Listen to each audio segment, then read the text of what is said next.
ਤੁਸੀਂ ਵੇਖ ਰਹੇ ਹੋ ਟੀਵੀ ਪੰਜਾਬੀ ਦੁਨੀਆ ਪ੍ਰਾਈਮ ਟਾਈਮ ਸ਼ੋਅ ਲੈ ਕੇ ਅਸੀਂ ਤੁਹਾਡੀ ਸੇਵਾ 'ਚ ਹਾਜ਼ਰ ਹੋ ਗਏ ਜੀ। ਟੋਰਾਂਟੋ ਸਟੂਡੀਓ ਤੋਂ ਮੈਂ ਹਰਜੀਤ ਸਿੰਘ ਗਿੱਲ ਤੇ ਹਰ ਰੋਜ਼ ਦੀ ਤਰ੍ਹਾਂ ਉੱਘੇ ਜਰਨਲਿਸਟ ਸੁਸ਼ੀਲ ਦਸਾਂਝ ਜੀ ਚੰਡੀਗੜ੍ਹ ਤੋਂ ਸਾਡੇ ਨਾਲ ਜੁੜ ਗਏ ਨੇ। ਉਹਨਾਂ ਨਾਲ ਥੋੜ੍ਹੀ ਜਿਹੀ ਗੱਲਬਾਤ ਕਰਦੇ ਹਾਂ ਪੰਜਾਬ ਤੇ ਭਾਰਤ ਦੀਆਂ ਖਬਰਾਂ ਦੇ ਉੱਤੇ ਚਰਚਾ। ਸਭ ਤੋਂ ਪਹਿਲਾਂ ਤਾਂ ਦਸਾਂਝ ਸਾਹਿਬ ਤੁਹਾਡਾ ਸਵਾਗਤ ਜੀ। ਆਇਆਂ ਨੂੰ ਜੀ।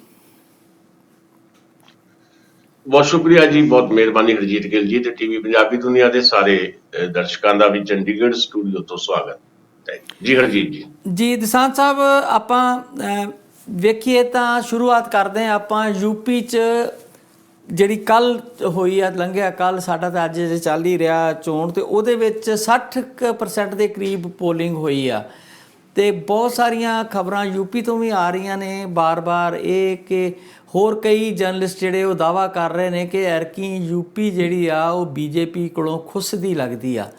ਤੇ ਤੁਸੀਂ ਜਦੋਂ ਅੰਕੜੇ ਦਿੰਦੇ ਹੁੰਦੇ ਹੋ ਤੇ ਕਹਿ ਦਿੰਦੇ ਹੋ ਕਿ ਪਿਛਲੀ ਵਾਰ ਅਗਰ 300 ਸੀ ਤੇ ਐਰਕੀ 100 ਘੱਟ ਵੀ ਗਈ ਤਾਂ ਉਹਨਾਂ ਨੂੰ ਫਰਕ ਨਹੀਂ ਪੈਣਾ, ਪਰ ਕਈ ਜਰਨਲਿਸਟ ਤੇ ਦਾਅਵਾ ਕਰ ਰਹੇ ਆ ਕਿ 100 ਦਾ ਅੰਕੜਾ ਪਾਰ ਕਰਨਾ ਵੀ ਬੀਜੇਪੀ ਵਾਸਤੇ ਇੱਕ ਵੱਡੀ ਸਮੱਸਿਆ ਬਣ ਗਿਆ। ਉੱਥੇ ਜਿੰਨਾ ਉਹ ਮਰਜ਼ੀ ਕਹਿ ਰਹੇ ਆ, ਇਸ ਵੇਲੇ ਸਮਾਜਵਾਦੀ ਪਾਰਟੀ ਦਾ ਹੱਥ ਕਾਫੀ ਉੱਚਾ ਦੱਸਿਆ ਜਾ ਰਿਹਾ। ਔਰ ਦੂਸਰੇ ਪਾਸੇ ਜਿਹੜੀਆਂ ਲੋਕਾਂ ਦੇ ਰੰਜਿਸ਼ਾਂ ਨੇ, ਜਿਸ ਤਰੀਕੇ ਨਾਲ ਯੋਗੀ ਸਾਹਿਬ ਨੇ 5 ਸਾਲ ਕੰਮ ਕੀਤਾ, ਜਿੱਦਾਂ ਮੁਕਾਬਲੇ ਬਣਾਏ, ਜਿੱਦਾਂ ਗੈਂਗਸਟਰਾਂ ਦੇ ਨਾਂ 'ਤੇ ਨਾ ਸਿਰਫ ਮੁਸਲਮਾਨ ਮੁੰਡੇ, ਪੰਡਤਾਂ ਦੇ ਬਹੁਤ ਸਾਰੇ ਮੁੰਡੇ ਵੀ ਮਾਰੇ ਗਏ ਆ ਤੇ ਬਹੁਤ ਸਾਰੇ ਜਿਹੜੇ ਈਵਨ ਦੋ ਬ੍ਰਾਹਮਣ, ਕਿਉਂਕਿ ਯੂਪੀ 'ਚ ਆਪਾਂ ਜਾਣਦੇ ਹਾਂ ਯੂਪੀ ਤੇ ਬਿਹਾਰ ਦੇ ਵਿੱਚ ਜਾਤੀ ਆਧਾਰਿਤ ਵੋਟਾਂ ਬਹੁਤ ਪੈਂਦੀਆਂ ਨੇ ਤੇ ਜਿਹੜਾ ਭਾਈਚਾਰਾ ਜਦੋਂ ਰੁੱਸਦਾ ਆ ਪੂਰੇ ਦਾ ਪੂਰਾ। ਤੁਹਾਨੂੰ ਇਹ ਵੀ ਯਾਦ ਹੋਣਾ ਇੱਕ ਵਾਰੀ ਮਾਇਆਵਤੀ ਨੇ ਜਿਹਨੂੰ ਸੋਸ਼ਲ ਇੰਜੀਨੀਅਰਿੰਗ ਦਾ ਨਾਂ ਦਿੱਤਾ ਸੀ, ਉਹਨੇ ਇਕੱਲੇ ਬ੍ਰਾਹਮਣ ਜੋੜਦੇ ਸੀ ਆਪਣੇ ਨਾਲ ਤੇ ਵੱਡੀ ਜਿੱਤ ਵੀ ਪ੍ਰਾਪਤ ਕਰ ਲਈ ਸੀ, ਭਾਵੇਂ ਬਾਅਦ 'ਚੋਂ ਫਾਰਮੂਲਾ ਫੇਲ ਹੋ ਗਿਆ। ਤੇ ਬ੍ਰਾਹਮਣ ਭਾਈਚਾਰਾ ਵੀ ਕਾਫੀ ਰੁੱਸਿਆ ਕਹਿੰਦੇ ਯੂਪੀ 'ਚ ਨਜ਼ਰ ਆ ਰਿਹਾ। ਕਿਸਾਨ ਅੱਗੇ ਔਖੇ ਸੀਗੇ ਤੇ ਜਿਸ ਤਰੀਕੇ ਦਾ ਕਾਰ ਵਿਹਾਰ 5 ਸਾਲ ਜੋਗੀ ਹੀਰਾਂ ਨੇ ਕੀਤਾ ਉਹਦੇ ਤੋਂ ਲੋਕ ਨਿਰਾਸ਼ ਕਾਫੀ ਨੇ। ਤੇ ਮੈਂ ਤੇ ਇੱਕ ਇਹ ਵੀ ਵੀਡੀਓ ਵੇਖੀ ਆ ਕਿ ਇੱਕ MLA ਬੀਜੇਪੀ ਦਾ ਸਟੇਜ ਦੇ ਉੱਤੇ ਕੰਨ ਫੜ ਕੇ ਉਠਕ ਬੈਠਕ ਕਰ ਰਿਹਾ ਕਿ ਮੇਰੇ ਕੋਲ ਗਲਤੀ ਹੋ ਗਈ, ਮੈਂ ਤੁਹਾਡੇ ਵਿੱਚ ਨਹੀਂ ਵਿਚਰ ਸਕਿਆ, ਅੱਗੇ ਤੋਂ ਇਹ ਗਲਤੀ ਨਹੀਂ ਕਰਦਾ। ਇੱਦਾਂ ਦੀਆਂ ਖਬਰਾਂ ਵੀ ਆ ਰਹੀਆਂ ਨੇ ਕਿ ਲੋਕ ਹੁਣ ਘੇਰਦੇ ਨੇ ਵੀ ਭਾਈ ਤੂੰ ਵੋਟਾਂ ਲੈਣ ਆ ਗਿਆ ਤੇ ਹੁਣ ਤੂੰ ਇੱਥੋਂ ਜਾ, ਤੈਨੂੰ ਵੋਟਾਂ ਨਹੀਂ ਦੇ ਸਕਦੇ ਕਿਉਂਕਿ 5 ਸਾਲ ਦੀ ਤੂੰ ਸ਼ਕਲ ਨਹੀਂ ਦਿਖਾਈ। ਤੇ ਸਟੇਜ ਦੇ ਉੱਤੇ ਉਹ ਡੰਡੌਤ ਕਹਿੰਦੇ ਉਹਨੂੰ ਕਰਨੀ, ਜਾਂ ਜਿੱਦਾਂ ਸਾਡੇ ਕੋਲ ਟੀਚਰ ਲੋਕ ਕਰਾਇਆ ਕਰਦੇ ਸੀ ਨਿੱਕੇ ਹੁੰਦਿਆਂ, ਕੰਨ ਫੜ ਕੇ ਖੜਾ ਹੋ ਜਾ, ਬੈਠ ਜਾ, ਉਹ ਐਕਸਰਸਾਈਜ਼ ਕਰਕੇ ਲੋਕਾਂ ਕੋਲੋਂ ਮਾਫੀ ਮੰਗ ਰਿਹਾ ਜੀ।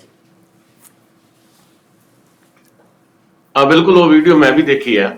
ਬਸ ਫਰਕ ਇੰਨਾ ਕਿ ਆ, ਉਹਨੇ ਤਾਂ ਦੰਡ ਬੈਠਕਾਂ ਕੱਢੀਆਂ, ਸਿੱਧੂ ਸਾਹਿਬ ਨੇ ਦੰਡ ਬੈਠਕਾਂ ਨਹੀਂ ਕੱਢੀਆਂ, ਮਾਫੀ ਤਾਂ ਉਹਨਾਂ ਨੇ ਵੀ ਮੰਗ ਲਈ ਸੀ। ਮਾਫੀ ਤਾਂ ਉਹਨਾਂ ਨੇ ਵੀ ਮੰਗ ਲਈ ਅੰਮ੍ਰਿਤਸਰ ਦੇ ਵਿੱਚ, ਮੈਂ 5 ਸਾਲ ਤੁਹਾਨੂੰ ਸ਼ਕਲ ਨਹੀਂ ਦਿਖਾ ਸਕਿਆ, ਮੈਨੂੰ ਮਾਫ ਕਰ ਦਿਓ। ਪਰ ਨਾਲ ਲੌਜਿਕ ਇਹ ਦਿੱਤਾ ਵੀ ਚਲੋ ਮੇਰੀ ਪਤਨੀ ਤਾਂ ਤੁਹਾਡੇ ਹਲਕੇ 'ਚ ਰਹੀ ਹੈ ਨਾ, ਮੈਂ ਨਹੀਂ ਆ ਸਕਿਆ, ਮੈਨੂੰ ਮਾਫ ਕਰ ਦਿਓ। ਸਿਰਫ ਬੈਠਕਾਂ ਸਿੱਧੂ ਸਾਹਿਬ ਨੇ, ਪਰ ਉਹ ਜਿਹੜਾ ਸੀਨ ਹੈ ਬੈਠਕਾਂ ਕੱਢਣ ਵਾਲਾ ਉੱਤਰ ਪ੍ਰਦੇਸ਼ ਵਾਲਾ, ਉਹ ਵਾਕਿਆ ਹੀ ਇਸ ਗੱਲ ਵੱਲ ਇੰਡੀਕੇਟ ਹੈ ਵੀ ਸ਼ਾਇਦ ਹਵਾ ਜਿਹੜੀ ਹੈ ਉੱਥੇ ਬਦਲ ਗਈ ਹੈ। ਜੋ ਖਬਰਾਂ ਆ ਰਹੀਆਂ, ਤੁਸੀਂ ਠੀਕ ਕਹਿੰਦੇ ਹੋ, ਲਖੀਮਪੁਰ ਖੀਰੀ ਵੀ ਵੋਟਾਂ ਪਈਆਂ ਕੱਲ, 9 ਜ਼ਿਲ੍ਹਿਆਂ ਦੀਆਂ 59 ਸੀਟਾਂ ਤੇ ਚੌਥੇ ਗੇੜ ਦੀ ਵੋਟਿੰਗ ਸੀ। ਇਹ ਐਕਚੁਅਲ ਅੰਕੜਾ ਜਿਹੜਾ ਆ ਮੈਨੂੰ ਲੱਗਦਾ ਨਹੀਂ ਹੈ ਸਾਡੇ ਕੋਲ, 60% ਤੁਸੀਂ ਦੱਸ ਰਹੇ ਹੋ। 59.77 ਦਾ ਅੰਕੜਾ ਸ਼ਾਇਆ ਕੀਤਾ ਜੀ ਅਖਬਾਰਾਂ ਨੇ। ਹੋ ਸਕਦਾ ਇਹ ਫਾਈਨਲ ਅੰਕੜਾ ਹੋਵੇ, ਪਰ ਜੋ ਪਹਿਲਾਂ ਖਬਰਾਂ ਆਈਆਂ ਸ਼ਾਮੀ ਆ ਸੀ ਵੀ ਲਖੀਮਪੁਰ ਖੀਰੀ ਤੇ ਪੀਲੀਭੀਤ, ਇਹ 2 ਇਲਾਕੇ ਸੀ ਜਿੱਥੇ ਸਭ ਤੋਂ ਜ਼ਿਆਦਾ ਵੋਟਿੰਗ ਹੋਈ ਹੈ। ਸ਼ਾਇਦ 65 ਪਲੱਸ ਇੱਥੇ ਵੋਟਿੰਗ ਹੋਈ ਆ। ਪੀਲੀਭੀਤ ਉਹ ਇਲਾਕਾ ਆ ਜਿੱਧਰ ਮਤਲਬ ਮੇਨਕਾ ਗਾਂਧੀ ਵੀ ਮੇਰੇ ਖਿਆਲ ਉੱਥੋਂ ਚੋਣ ਲੜਦੇ ਰਹੇ ਆ। ਮੇਨਕਾ ਗਾਂਧੀ ਤੇ ਵਰਨ ਗਾਂਧੀ ਦਾ ਪ੍ਰਭਾਵ ਦੱਸਿਆ ਜਾਂਦਾ ਉਸ ਇਲਾਕੇ ਦੇ ਵਿੱਚ, ਤੇ ਪੀਲੀਭੀਤ 'ਚ ਮੈਨੂੰ ਲੱਗਦਾ ਪੰਜਾਬੀ ਵੱਸੋਂ ਵੀ ਕਾਫੀ ਆ। ਹਾਂਜੀ, ਬਹੁਤ ਵੱਸੋਂ ਆ। ਸ਼ਾਇਦ ਇਸੇ ਇਲਾਕੇ ਨੂੰ ਮੈਨੂੰ ਜੇ ਗਲਤ ਨਾ ਹੋਵਾਂ ਤਾਂ ਤਰਾਈ ਦਾ ਇਲਾਕਾ ਵੀ ਕਿਹਾ ਜਾਂਦਾ, ਤੇ ਕਾਫੀ ਪੰਜਾਬੀ ਵੱਸੋਂ ਆ। ਮੈਨੂੰ ਲੱਗਦਾ ਜੀ ਹੁਣ ਉਹ ਸ਼ਹੀਦ ਊਧਮ ਸਿੰਘ ਨਗਰ ਦੇ ਵਿੱਚ ਜਿਹੜਾ ਰਹਿ ਗਿਆ ਨਾ ਜੀ, ਰੁਦਰਪੁਰ, ਕਾਂਸ਼ੀਪੁਰ, ਇਸ ਇਲਾਕੇ ਨੂੰ ਤਰਾਈ ਦਾ ਇਲਾਕਾ ਕਹਿੰਦੇ ਆ। ਇਹ ਮੈਨੂੰ ਲੱਗਦਾ ਉਹਦੇ ਨਾਲ ਜੁੜਵਾਂ ਇਲਾਕਾ ਹੋ ਸਕਦਾ ਹੈ, ਪਰ ਉਹ ਕਿਉਂਕਿ ਨਵਾਂ ਇੱਕ ਸਟੇਟ ਬਣ ਗਈ ਸੀ ਤੇ ਉਹ। ਹਾਂਜੀ ਜੀ, ਤੇ ਜਿਹੜਾ ਲਖੀਮਪੁਰ ਖੀਰੀ ਆ ਤੇ ਉਹ ਤਾਂ ਤੁਹਾਨੂੰ ਪਤਾ ਹੈ ਕਿ ਜਿਸ ਤਰ੍ਹਾਂ ਦਾ ਅਜੇ ਮਿਸ਼ਰਾ ਜਿਹੜਾ ਗ੍ਰਹਿ ਮੰਤਰੀ ਤੇ ਉਹਦੇ ਬੇਟੇ ਅਸ਼ੀਸ਼ ਮਿਸ਼ਰਾ ਨੇ ਜਿਹੜਾ ਦਰੜ ਕੇ ਕਿਸਾਨਾਂ ਦਾ ਕਹਿ ਲਓ ਸ਼ਹੀਦ ਕੀਤੇ ਕਿਸਾਨ ਤੇ ਇੱਕ ਪੱਤਰਕਾਰ, ਉਹ ਇਲਾਕਾ ਆ ਤੇ ਉੱਥੇ ਵੀ ਮੁਕਾਬਲਤਨ ਬਾਕੀ ਜਿਹੜੀਆਂ 59 ਸੀਟਾਂ ਤੇ VOTING ਹੋਈ ਉਹਦੇ ਨਾਲੋਂ ਜ਼ਿਆਦਾ VOTING ਹੋਈ ਹੈ ਤੇ ਓਵਰਆਲ VOTING ਘੱਟ ਹੈ। ਤੇ ਆਮ ਤੋਂ ਇਹ ਕਿਹਾ ਜਾਂਦਾ ਕਿ ਜੇ VOTING ਘੱਟ ਹੋਵੇ ਤੇ ਉਹ ਫਿਰ ਜਿਹਦੀ ਸੱਤਾ ਹੁੰਦੀ ਆ ਉਹਦੀ ਸੱਤਾ ਜਿਹੜੀ ਆ ਮਤਲਬ ਫਾਰਮੂਲਾ ਇਹ ਦੱਸਿਆ ਗਿਆ ਕਿ ਉਹਦੀ ਸੱਤਾ ਜਿਹੜੀ ਆ ਉਹ ਕਾਇਮ ਰਹਿੰਦੀ ਹੈ। ਪਰ ਉੱਤਰ ਪ੍ਰਦੇਸ਼ ਦੇ ਵਿੱਚ ਜਿਹੜੀਆਂ ਘਟਨਾਵਾਂ ਵਾਪਰੀਆਂ ਜਿਨ੍ਹਾਂ ਦਾ ਜ਼ਿਕਰ ਤੁਸੀਂ ਕੀਤਾ, ਮੈਂ ਦੁਹਰਾਉਂਦਾ ਨਹੀਂ, ਵੀ ਜਿਸ ਤਰੀਕੇ ਦੇ ਨਾਲ ਇਹ ਰਾਜ ਚੱਲਿਆ, ਯੋਗੀ ਦਾ ਰਾਜ ਨਾ ਯੋਗੀ ਹੈ ਤੇ ਕੰਮ ਸਾਰੇ ਭੋਗੀਆਂ ਵਾਲੇ ਹੋਏ ਆ ਤੇ ਭੋਗ ਵੀ ਲਹੂ ਦੇ ਲਾਏ ਗਏ ਆ, ਜਿੱਦਾਂ ਤੁਸੀਂ ਮੁਕਾਬਲਿਆਂ ਦਾ ਜ਼ਿਕਰ ਕੀਤਾ। ਤੇ ਉਹਦੇ ਚ ਕੇਵਲ ਇੱਕ ਕੋਈ ਭਾਈਚਾਰਾ ਨਹੀਂ, ਕੋਈ ਘੱਟ ਗਿਣਤੀ ਨਹੀਂ, ਸਗੋਂ ਜਿਹੜੀ ਸਵਰਨ ਜਾਤੀਆਂ ਦੇ ਵਿੱਚੋਂ ਵੀ ਕੁਝ ਯੰਗਸਟਰ ਜਿਹੜੇ ਜਾਂ ਨੌਜਵਾਨ ਜਿਹੜੇ ਆ ਉਹਨਾਂ ਦੇ ਇਸ ਤਰ੍ਹਾਂ ਦੇ ਜਿਹੜੇ ਨਾਜਾਇਜ਼ ਤਰੀਕੇ ਦੇ ਨਾਲ ਮਰਡਰ ਹੋਏ ਆ ਤੇ ਉਹਨੇ ਮਾਹੌਲ ਤਾਂ ਬਹੁਤ ਖਿਲਾਫ ਕੀਤਾ ਹੋਇਆ ਭਾਰਤ ਪਾਰਟੀ ਦੇ। ਪਰ ਅੱਜ ਕੱਲ VOTING ਦੇ ਪੈਟਰਨਸ ਜਿਹੜੇ ਆ ਉਹਨੂੰ ਸਮਝਣਾ ਬੜਾ ਔਖਾ ਹੋ ਗਿਆ, ਬਹੁਤ ਕੁਝ ਕਨਫਿਊਜ਼ ਹੋ ਜਾਂਦਾ ਹੈ ਤੇ ਉੱਤਰ ਪ੍ਰਦੇਸ਼ ਵਰਗੇ ਸੂਬੇ ਨੂੰ ਸਮਝਣਾ ਹੋਰ ਵੀ ਜ਼ਿਆਦਾ ਔਖਾ, ਜਿੱਥੇ ਤੁਸੀਂ ਦਾ ਜ਼ਿਕਰ ਕੀਤਾ ਵੀ ਜਾਤ ਦੀ, ਫਿਰਕੇ ਦੀ ਤੇ ਈਵਨ ਜਾਤ ਦੇ ਵਿੱਚੋਂ ਵੀ ਜਾਤ ਦੀ ਜਿਹੜੀ ਇੱਕ ਪੂਰੀ ਦੀ ਪੂਰੀ ਰਾਜਨੀਤੀ ਚੱਲਦੀ ਹੈ, ਧਰਮ ਦੀ ਰਾਜਨੀਤੀ ਚੱਲਦੀ ਹੈ, ਕਿਤੇ ਗਊ ਦਾ ਮਾਮਲਾ ਆ ਜਾਂਦਾ, ਕਦੇ ਮੰਦਿਰ ਦਾ ਮਾਮਲਾ ਆ ਜਾਂਦਾ ਹੈ। ਪਰ ਇਹ ਕੁਝ ਕੋਈ ਤੈਅ ਫਾਰਮੂਲੇ ਜਿਹੜੇ ਸੀਗੇ ਭਾਰਤੀ ਜਨਤਾ ਪਾਰਟੀ ਦੇ, ਉਹ ਕਿਤੇ ਨਾ ਕਿਤੇ ਮੈਨੂੰ ਲੱਗਦਾ ਹੈ ਕਿ ਗੜਬੜ ਵੀ ਹੋਏ ਆ। ਭਾਰਤੀ ਜਨਤਾ ਪਾਰਟੀ ਹੁਣ ਹਰ ਵਾਰ ਉਸੇ ਪੈਟਰਨ ਦੇ ਉੱਤੇ ਜੇ ਇਲੈਕਸ਼ਨਸ ਨੂੰ ਲੈ ਕੇ ਜਾਏਗੀ ਤੇ ਉਹਦੇ ਚੋਂ ਕਿਤੇ ਨਾ ਕਿਤੇ ਨਾਕਾਮ ਵੀ ਹੁੰਦੀ ਦਿਖਾਈ ਦੇ ਰਹੀ ਹੈ। ਪੰਜਾਬ ਦੇ ਵਿੱਚ ਵੀ ਕੋਸ਼ਿਸ਼ ਹੋਈ ਹੈ ਇਸੇ ਕਿਸਮ ਦੀ, ਪਹਿਲੀ ਵਾਰ ਮੰਨ ਲਓ ਵੰਡ ਵਡਾਈ ਦੀ, ਜਿਹੜੀ ਕਿਸੇ ਵੀ ਥਾਂ ਦੇ ਉੱਤੇ ਸਫਲ ਹੁੰਦੀ ਦਿਖਾਈ ਦੇ ਰਹੀ। ਮਤਲਬ ਮੇਰੇ ਇੱਕ ਪੱਤਰਕਾਰ ਦੋਸਤ ਇੱਥੇ ਤੱਕ ਵੀ ਦੱਸ ਰਹੇ ਸੀ ਵੀ ਬੂਥ ਦੇ ਉੱਤੇ ਏਦਾਂ ਦਾ ਵੀ ਮਾਹੌਲ ਦੇਖਿਆ ਗਿਆ ਵੀ ਵੱਖ-ਵੱਖ ਪਾਰਟੀਆਂ ਜਿਹੜੀਆਂ ਆਪਣੇ ਆਪਣੇ ਕੈਂਪ ਲਾ ਕੇ ਬੈਠੀਆਂ ਸੀਗੀਆਂ ਵੋਟਾਂ ਵਾਲੇ, ਤੇ ਪਰ ਜਿਹੜਾ ਖਾਣ ਪੀਣ ਹੈ ਉਹ ਸਾਂਝਾ ਚੱਲਣ ਡਿਆ ਸੀ ਤੇ ਜਿਹੜੇ ਯਤਨ ਮਤਲਬ ਵੰਡੀਆਂ ਪਾਉਣ ਦੇ ਉਹ ਹੁਣ ਸਫਲ ਤਾਂ ਨਹੀਂ ਹੋ ਰਹੇ। ਯੂਪੀ 'ਚ ਵੀ ਏਦਾਂ ਦੀ ਸਥਿਤੀ ਬਣੀ ਹੈ। ਜਾਟ ਭਾਈਚਾਰਾ ਜਿਹੜਾ ਆ, ਜਿਹੜਾ ਕੋਰ ਵੋਟ ਰਿਹਾ ਪਿਛਲੀਆਂ ਚੋਣਾਂ ਦੇ ਵਿੱਚ ਭਾਰਤੀ ਜਨਤਾ ਪਾਰਟੀ ਦਾ, ਉਹ ਬਹੁਤ ਸਖਤ ਨਾਰਾਜ਼ ਹੈ ਤੇ ਉਹਦੀ ਨਾਰਾਜ਼ਗੀ ਜਿਹੜੀ ਹੈ ਉਹ ਕੇਵਲ ਇਹ ਨਹੀਂ ਹੈ ਕਿ ਉਹ ਸਾਇਲੈਂਟ ਹੈ ਨਾਰਾਜ਼ਗੀ, ਉਹ ਨਾਰਾਜ਼ਗੀ ਜਿਹੜੀ ਆ ਉੱਪਰਲੀ ਦਿਖਾਈ ਦੇ ਰਹੀ ਹੈ ਤੇ ਉਹ ਵੋਟਾਂ ਦੇ ਵਿੱਚ ਵੀ ਕਨਵਰਟ ਲਾਜ਼ਮੀ ਤੌਰ ਦੇ ਉੱਤੇ ਹੋਈ ਹੋਏਗੀ। ਉਹ ਜਿਹੜੀ ਨਾਰਾਜ਼ਗੀ ਹੈ ਉਹ ਰੂਪਾਂਤਰਿਤ ਹੋਈ ਹੋਏਗੀ, EVMs ਦੇ ਵਿੱਚ ਕੈਦ ਹੋਈ ਹੋਏਗੀ, ਇਹ ਸਾਨੂੰ ਲੱਗਦਾ ਹੈ। ਤੇ ਇਸ ਕਰਕੇ ਜਿਹੜਾ ਮੈਂ ਕਹਿ ਰਿਹਾ ਸੀ ਵੀ ਜੇ 100 ਸੀਟਾਂ ਵੀ ਜਿਹੜੀਆਂ ਘੱਟ ਜਾਣ ਤੇ ਤਾਂ ਵੀ ਸਰਕਾਰ ਤਾਂ ਬਚਾਉਣ ਦੀ ਸਥਿਤੀ ਦੇ ਵਿੱਚ ਹੈ ਭਾਰਤੀ ਜਨਤਾ ਪਾਰਟੀ। ਪਰ ਜੇ ਇਸ ਕਿਸਮ ਦਾ ਮਾਹੌਲ ਹੈ ਜਿੱਦਾਂ ਦਾ ਦਿਖਾਈ ਦੇ ਰਿਹਾ ਹੈ ਤਾਂ ਇਹਦਾ ਮਤਲਬ ਹੈ ਕਿ ਉਹ 100 ਤੋਂ ਵੀ ਕਿਤੇ ਹੋਰ ਜ਼ਿਆਦਾ ਸੀਟਾਂ ਹੋ ਸਕਦੀਆਂ ਤੇ ਸਰਕਾਰ ਖੁੱਸ ਸਕਦੀ ਹੈ ਭਾਰਤੀ ਜਨਤਾ ਪਾਰਟੀ ਦੀ। ਤੇ ਬਾਕੀ ਹਲੇ ਕੁਝ ਗੇੜ ਰਹਿੰਦੇ ਆ, ਉਦੋਂ ਤੱਕ ਦੇਖਦੇ ਆ ਕਿੱਦਾਂ ਦਾ ਮਾਹੌਲ ਹੈ। ਪਰ 2-3 ਫੈਕਟਰ ਹੈਗੇ ਆ ਜਿਨ੍ਹਾਂ ਦਾ ਜ਼ਿਕਰ ਤੁਸੀਂ ਉਹ ਕਰ ਦਿੱਤਾ ਹੈ। ਇੱਕ ਕਿਸਾਨਾਂ ਵਾਲਾ ਫੈਕਟਰ ਹੈ, ਦੂਜਾ ਜਿਹੜਾ ਵੱਖ-ਵੱਖ ਫਿਰਕੇ ਜਿਹੜੇ ਆ ਉਹ ਨਾਰਾਜ਼ ਨੇ, ਬੜੇ ਸਖਤ ਨਾਰਾਜ਼ ਨੇ। ਤੇ ਦੂਜੀ ਗੱਲ, ਕੋਈ ਕੰਮ ਵੀ ਏਦਾਂ ਦਾ ਨਹੀਂ ਕੀਤਾ 50 ਸਾਲਾਂ ਦੇ ਵਿੱਚ। ਲੋਕਾਂ ਦੇ ਰੁਜ਼ਗਾਰ ਦੇ ਮਸਲੇ ਹੁੰਦੇ ਆ ਜਾਂ ਬਾਕੀ ਮਹਿੰਗਾਈ ਦਾ ਇਸ਼ੂ ਹੈ, ਬਾਕੀ ਹੋਰ ਸਾਰੇ ਇਸ਼ੂ ਨੇ, ਉਹਨਾਂ ਦੇ ਉੱਤੇ ਸਰਕਾਰ ਜਿਹੜੀ ਮੁੱਦਿਆਂ ਦੇ ਉੱਤੇ ਵੀ ਬਹੁਤ ਬੁਰੀ ਤਰ੍ਹਾਂ ਫੇਲ ਹੋਈ ਹੈ।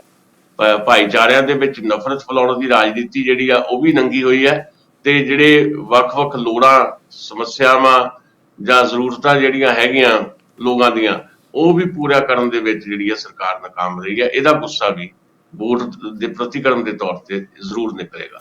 ਜੀ ਡਾਕਟਰ ਸਾਹਿਬ, ਆਪਣੇ ਦਸਾਂਝ ਸਾਹਿਬ, ਇੱਕ ਫੈਕਟਰ ਇੱਕ ਹੋਰ ਵੀ ਮੈਨੂੰ ਲੱਗਦਾ ਹੈ ਕਿ ਜਿਸ ਤਰ੍ਹਾਂ ਇਹ ਕਿਹਾ ਜਾਂਦਾ ਸੀ ਕਿ ਜਿਹੜੀ ਇਸ ਵੇਲੇ ਕੇਂਦਰ 'ਚ ਹੁਕਮਰਾਨ ਪਾਰਟੀ ਦੇ 2 ਆਗੂ ਹੀ ਨੇ ਜਿਹੜੇ ਸਾਰਾ ਕੁਝ ਚਲਾਉਂਦੇ ਨੇ, ਉਹਨਾਂ ਦਾ ਪਿੱਛੇ ਇਲੈਕਸ਼ਨ ਤੋਂ 6-7 ਮਹੀਨੇ ਪਹਿਲਾਂ ਇਹ ਇਰਾਦਾ ਬਣ ਗਿਆ ਸੀ ਕਿ ਜੋਗੀ ਦਾ ਕਿਨਾਰਾ ਕਰ ਲਿਆ ਜਾਵੇ, ਜੋਗੀ ਨੂੰ ਪਾਸੇ ਕਰ ਦਿੱਤਾ ਜਾਵੇ।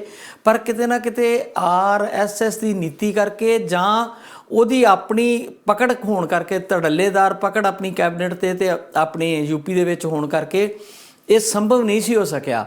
ਤੇ ਕਿਤੇ ਨਾ ਕਿਤੇ ਇਹ ਵੀ ਕੋਈ ਸਿਆਸਤ ਜਿਹੜੀ ਅੰਦਰ ਦੀ ਖਿੱਚੋਤਾਣ ਹੁੰਦੀ ਹੈ, ਜਿਹੜੀ ਦਿਖਦੀ ਨਹੀਂ ਪਰ ਹੁੰਦੀ ਹੈ ਕਿਤੇ ਨਾ ਕਿਤੇ, ਉਹ ਵੀ ਤੇ ਪਾਰਟੀ ਨੂੰ ਨੁਕਸਾਨ ਕਰਦੀ ਹੈ ਨਾ। ਜਦੋਂ ਜਿਹੜੀ ਕਾਡਰ ਆ ਉਹਨੂੰ ਇਹ ਸਮਝ ਹੁੰਦੀ ਆ ਕਿ ਸਾਡੇ ਜਿਹੜੇ ਵੱਡੇ ਆਗੂ ਨੇ ਉਹ ਇਹਨੂੰ ਬਹੁਤਾ ਪਸੰਦ ਨਹੀਂ ਕਰਦੇ ਜਾਂ ਇਸ ਤਰੀਕੇ ਦੀ ਗੱਲ ਆ, ਤੇ ਇਹ ਵੀ ਕਿਤੇ ਨਾ ਕਿਤੇ ਇਹ ਗੱਲ ਜਿਹੜੀ ਆ ਸੰਭਵ ਹੈ। ਤੇ ਦੂਸਰਾ ਜਿਹੜੇ ਉਹਨਾਂ ਦੀਆਂ ਨੀਤੀਆਂ ਰਹੀਆਂ ਨੇ, ਨਰੋਲ ਜਿੱਦਾਂ ਕਿਸਾਨਾਂ ਦੀ ਗੱਲ ਕਰਦੇ ਆ, ਆਪਾਂ ਕੱਲ੍ਹ ਵੀ ਗੱਲ ਕੀਤੀ ਸੀ ਕਿ ਗਊ ਮਾਤਾ ਦੇ ਨਾਂ ਦੇ ਉੱਤੇ ਜਿਸ ਤਰੀਕੇ ਨਾਲ ਉਜਾੜਾ ਹੋ ਰਿਹਾ ਪਸ਼ੂਆਂ ਦਾ, ਆਵਾਰਾ ਪਸ਼ੂਆਂ ਦੀ ਗੱਲ ਕੀਤੀ ਜਾਂਦੀ ਆ। ਬਹੁਤ ਸਾਰੇ ਲੋਕ ਤਾਂ ਕਹਿੰਦੇ ਜੀ ਗਊ ਮਾਤਾ ਆਵਾਰਾ ਪਸ਼ੂ ਦੀ ਗਿਣਤੀ 'ਚ ਨਹੀਂ ਤੁਸੀਂ ਲਿਆ ਸਕਦੇ, ਇਹ ਸ਼ਬਦ ਵੀ ਨਾ ਕਹੋ। ਤੇ ਸਮਾਜ 'ਚ ਵੰਡੀਆਂ ਤੇ ਕਈ ਤਰ੍ਹਾਂ ਦੇ ਪਾਉਣ ਨੂੰ ਲੋਕ ਤੁਰੇ ਫਿਰਦੇ ਆ। ਇੱਥੇ ਦੀ ਵੀ ਅੱਜ ਇੱਕ ਘਟਨਾ ਅਸੀਂ ਸੁਣ ਰਹੇ ਹਾਂ, ਮੈਂ ਕੰਫਰਮ ਤੇ ਨਹੀਂ ਕਰਦਾ, ਸਾਡੇ ਇੱਕ ਰੇਡੀਓ ਹੋਸਟ ਨੇ ਉਹਨਾਂ ਨਾਲ ਤੇ ਕੋਈ ਹਮਲਾ ਵੀ ਹੋਇਆ ਦੱਸਿਆ ਜਾ ਰਿਹਾ। ਕੱਲ੍ਹ ਉਹਨਾਂ ਨੇ ਕੋਈ ਦੀਪ ਸਿੱਧੂ ਦੇ ਉੱਤੇ ਸ਼ੋਅ ਕੀਤਾ ਸੀਗਾ, ਤੇ ਜਿੱਦਾਂ ਦੀ ਇੱਥੇ ਸਤਿਕਾਰ ਕਮੇਟੀ ਵਾਲੇ ਸੱਜਣ ਫਿਰਦੇ, ਇੱਦਾਂ ਦੇ ਕੋਈ ਸੱਜਣ ਜਾ ਪਹੁੰਚੇ ਉਹਨਾਂ ਦੇ ਸਟੂਡੀਓ, ਤੇ ਉਹਨਾਂ ਨੂੰ ਕੁਝ ਪਤਾ ਨਹੀਂ, ਹੁਣ ਖਬਰਾਂ ਜਦੋਂ ਪੂਰੀ ਤਰ੍ਹਾਂ ਆਉਣਗੀਆਂ ਫਿਰ ਗੱਲ ਕਰਾਂਗੇ ਆਪਾਂ। ਤੇ ਦੀਪਕ ਪੁੰਜ ਨਾਂ ਦੇ ਉਹ ਸਾਡੇ ਰੇਡੀਓ ਹੋਸਟ ਨੇ, ਉਹ ਥੋੜ੍ਹੀ ਜਿਹੀ ਉਹ ਵੀ ਨਫ਼ਰਤ ਦੀ ਭਾਸ਼ਾ ਦਾ ਵਾਹਵਾ ਹੀ ਸਹਾਰਾ ਲੈਂਦੇ ਆ ਦੂਜੇ ਐਂਗਲ ਤੋਂ।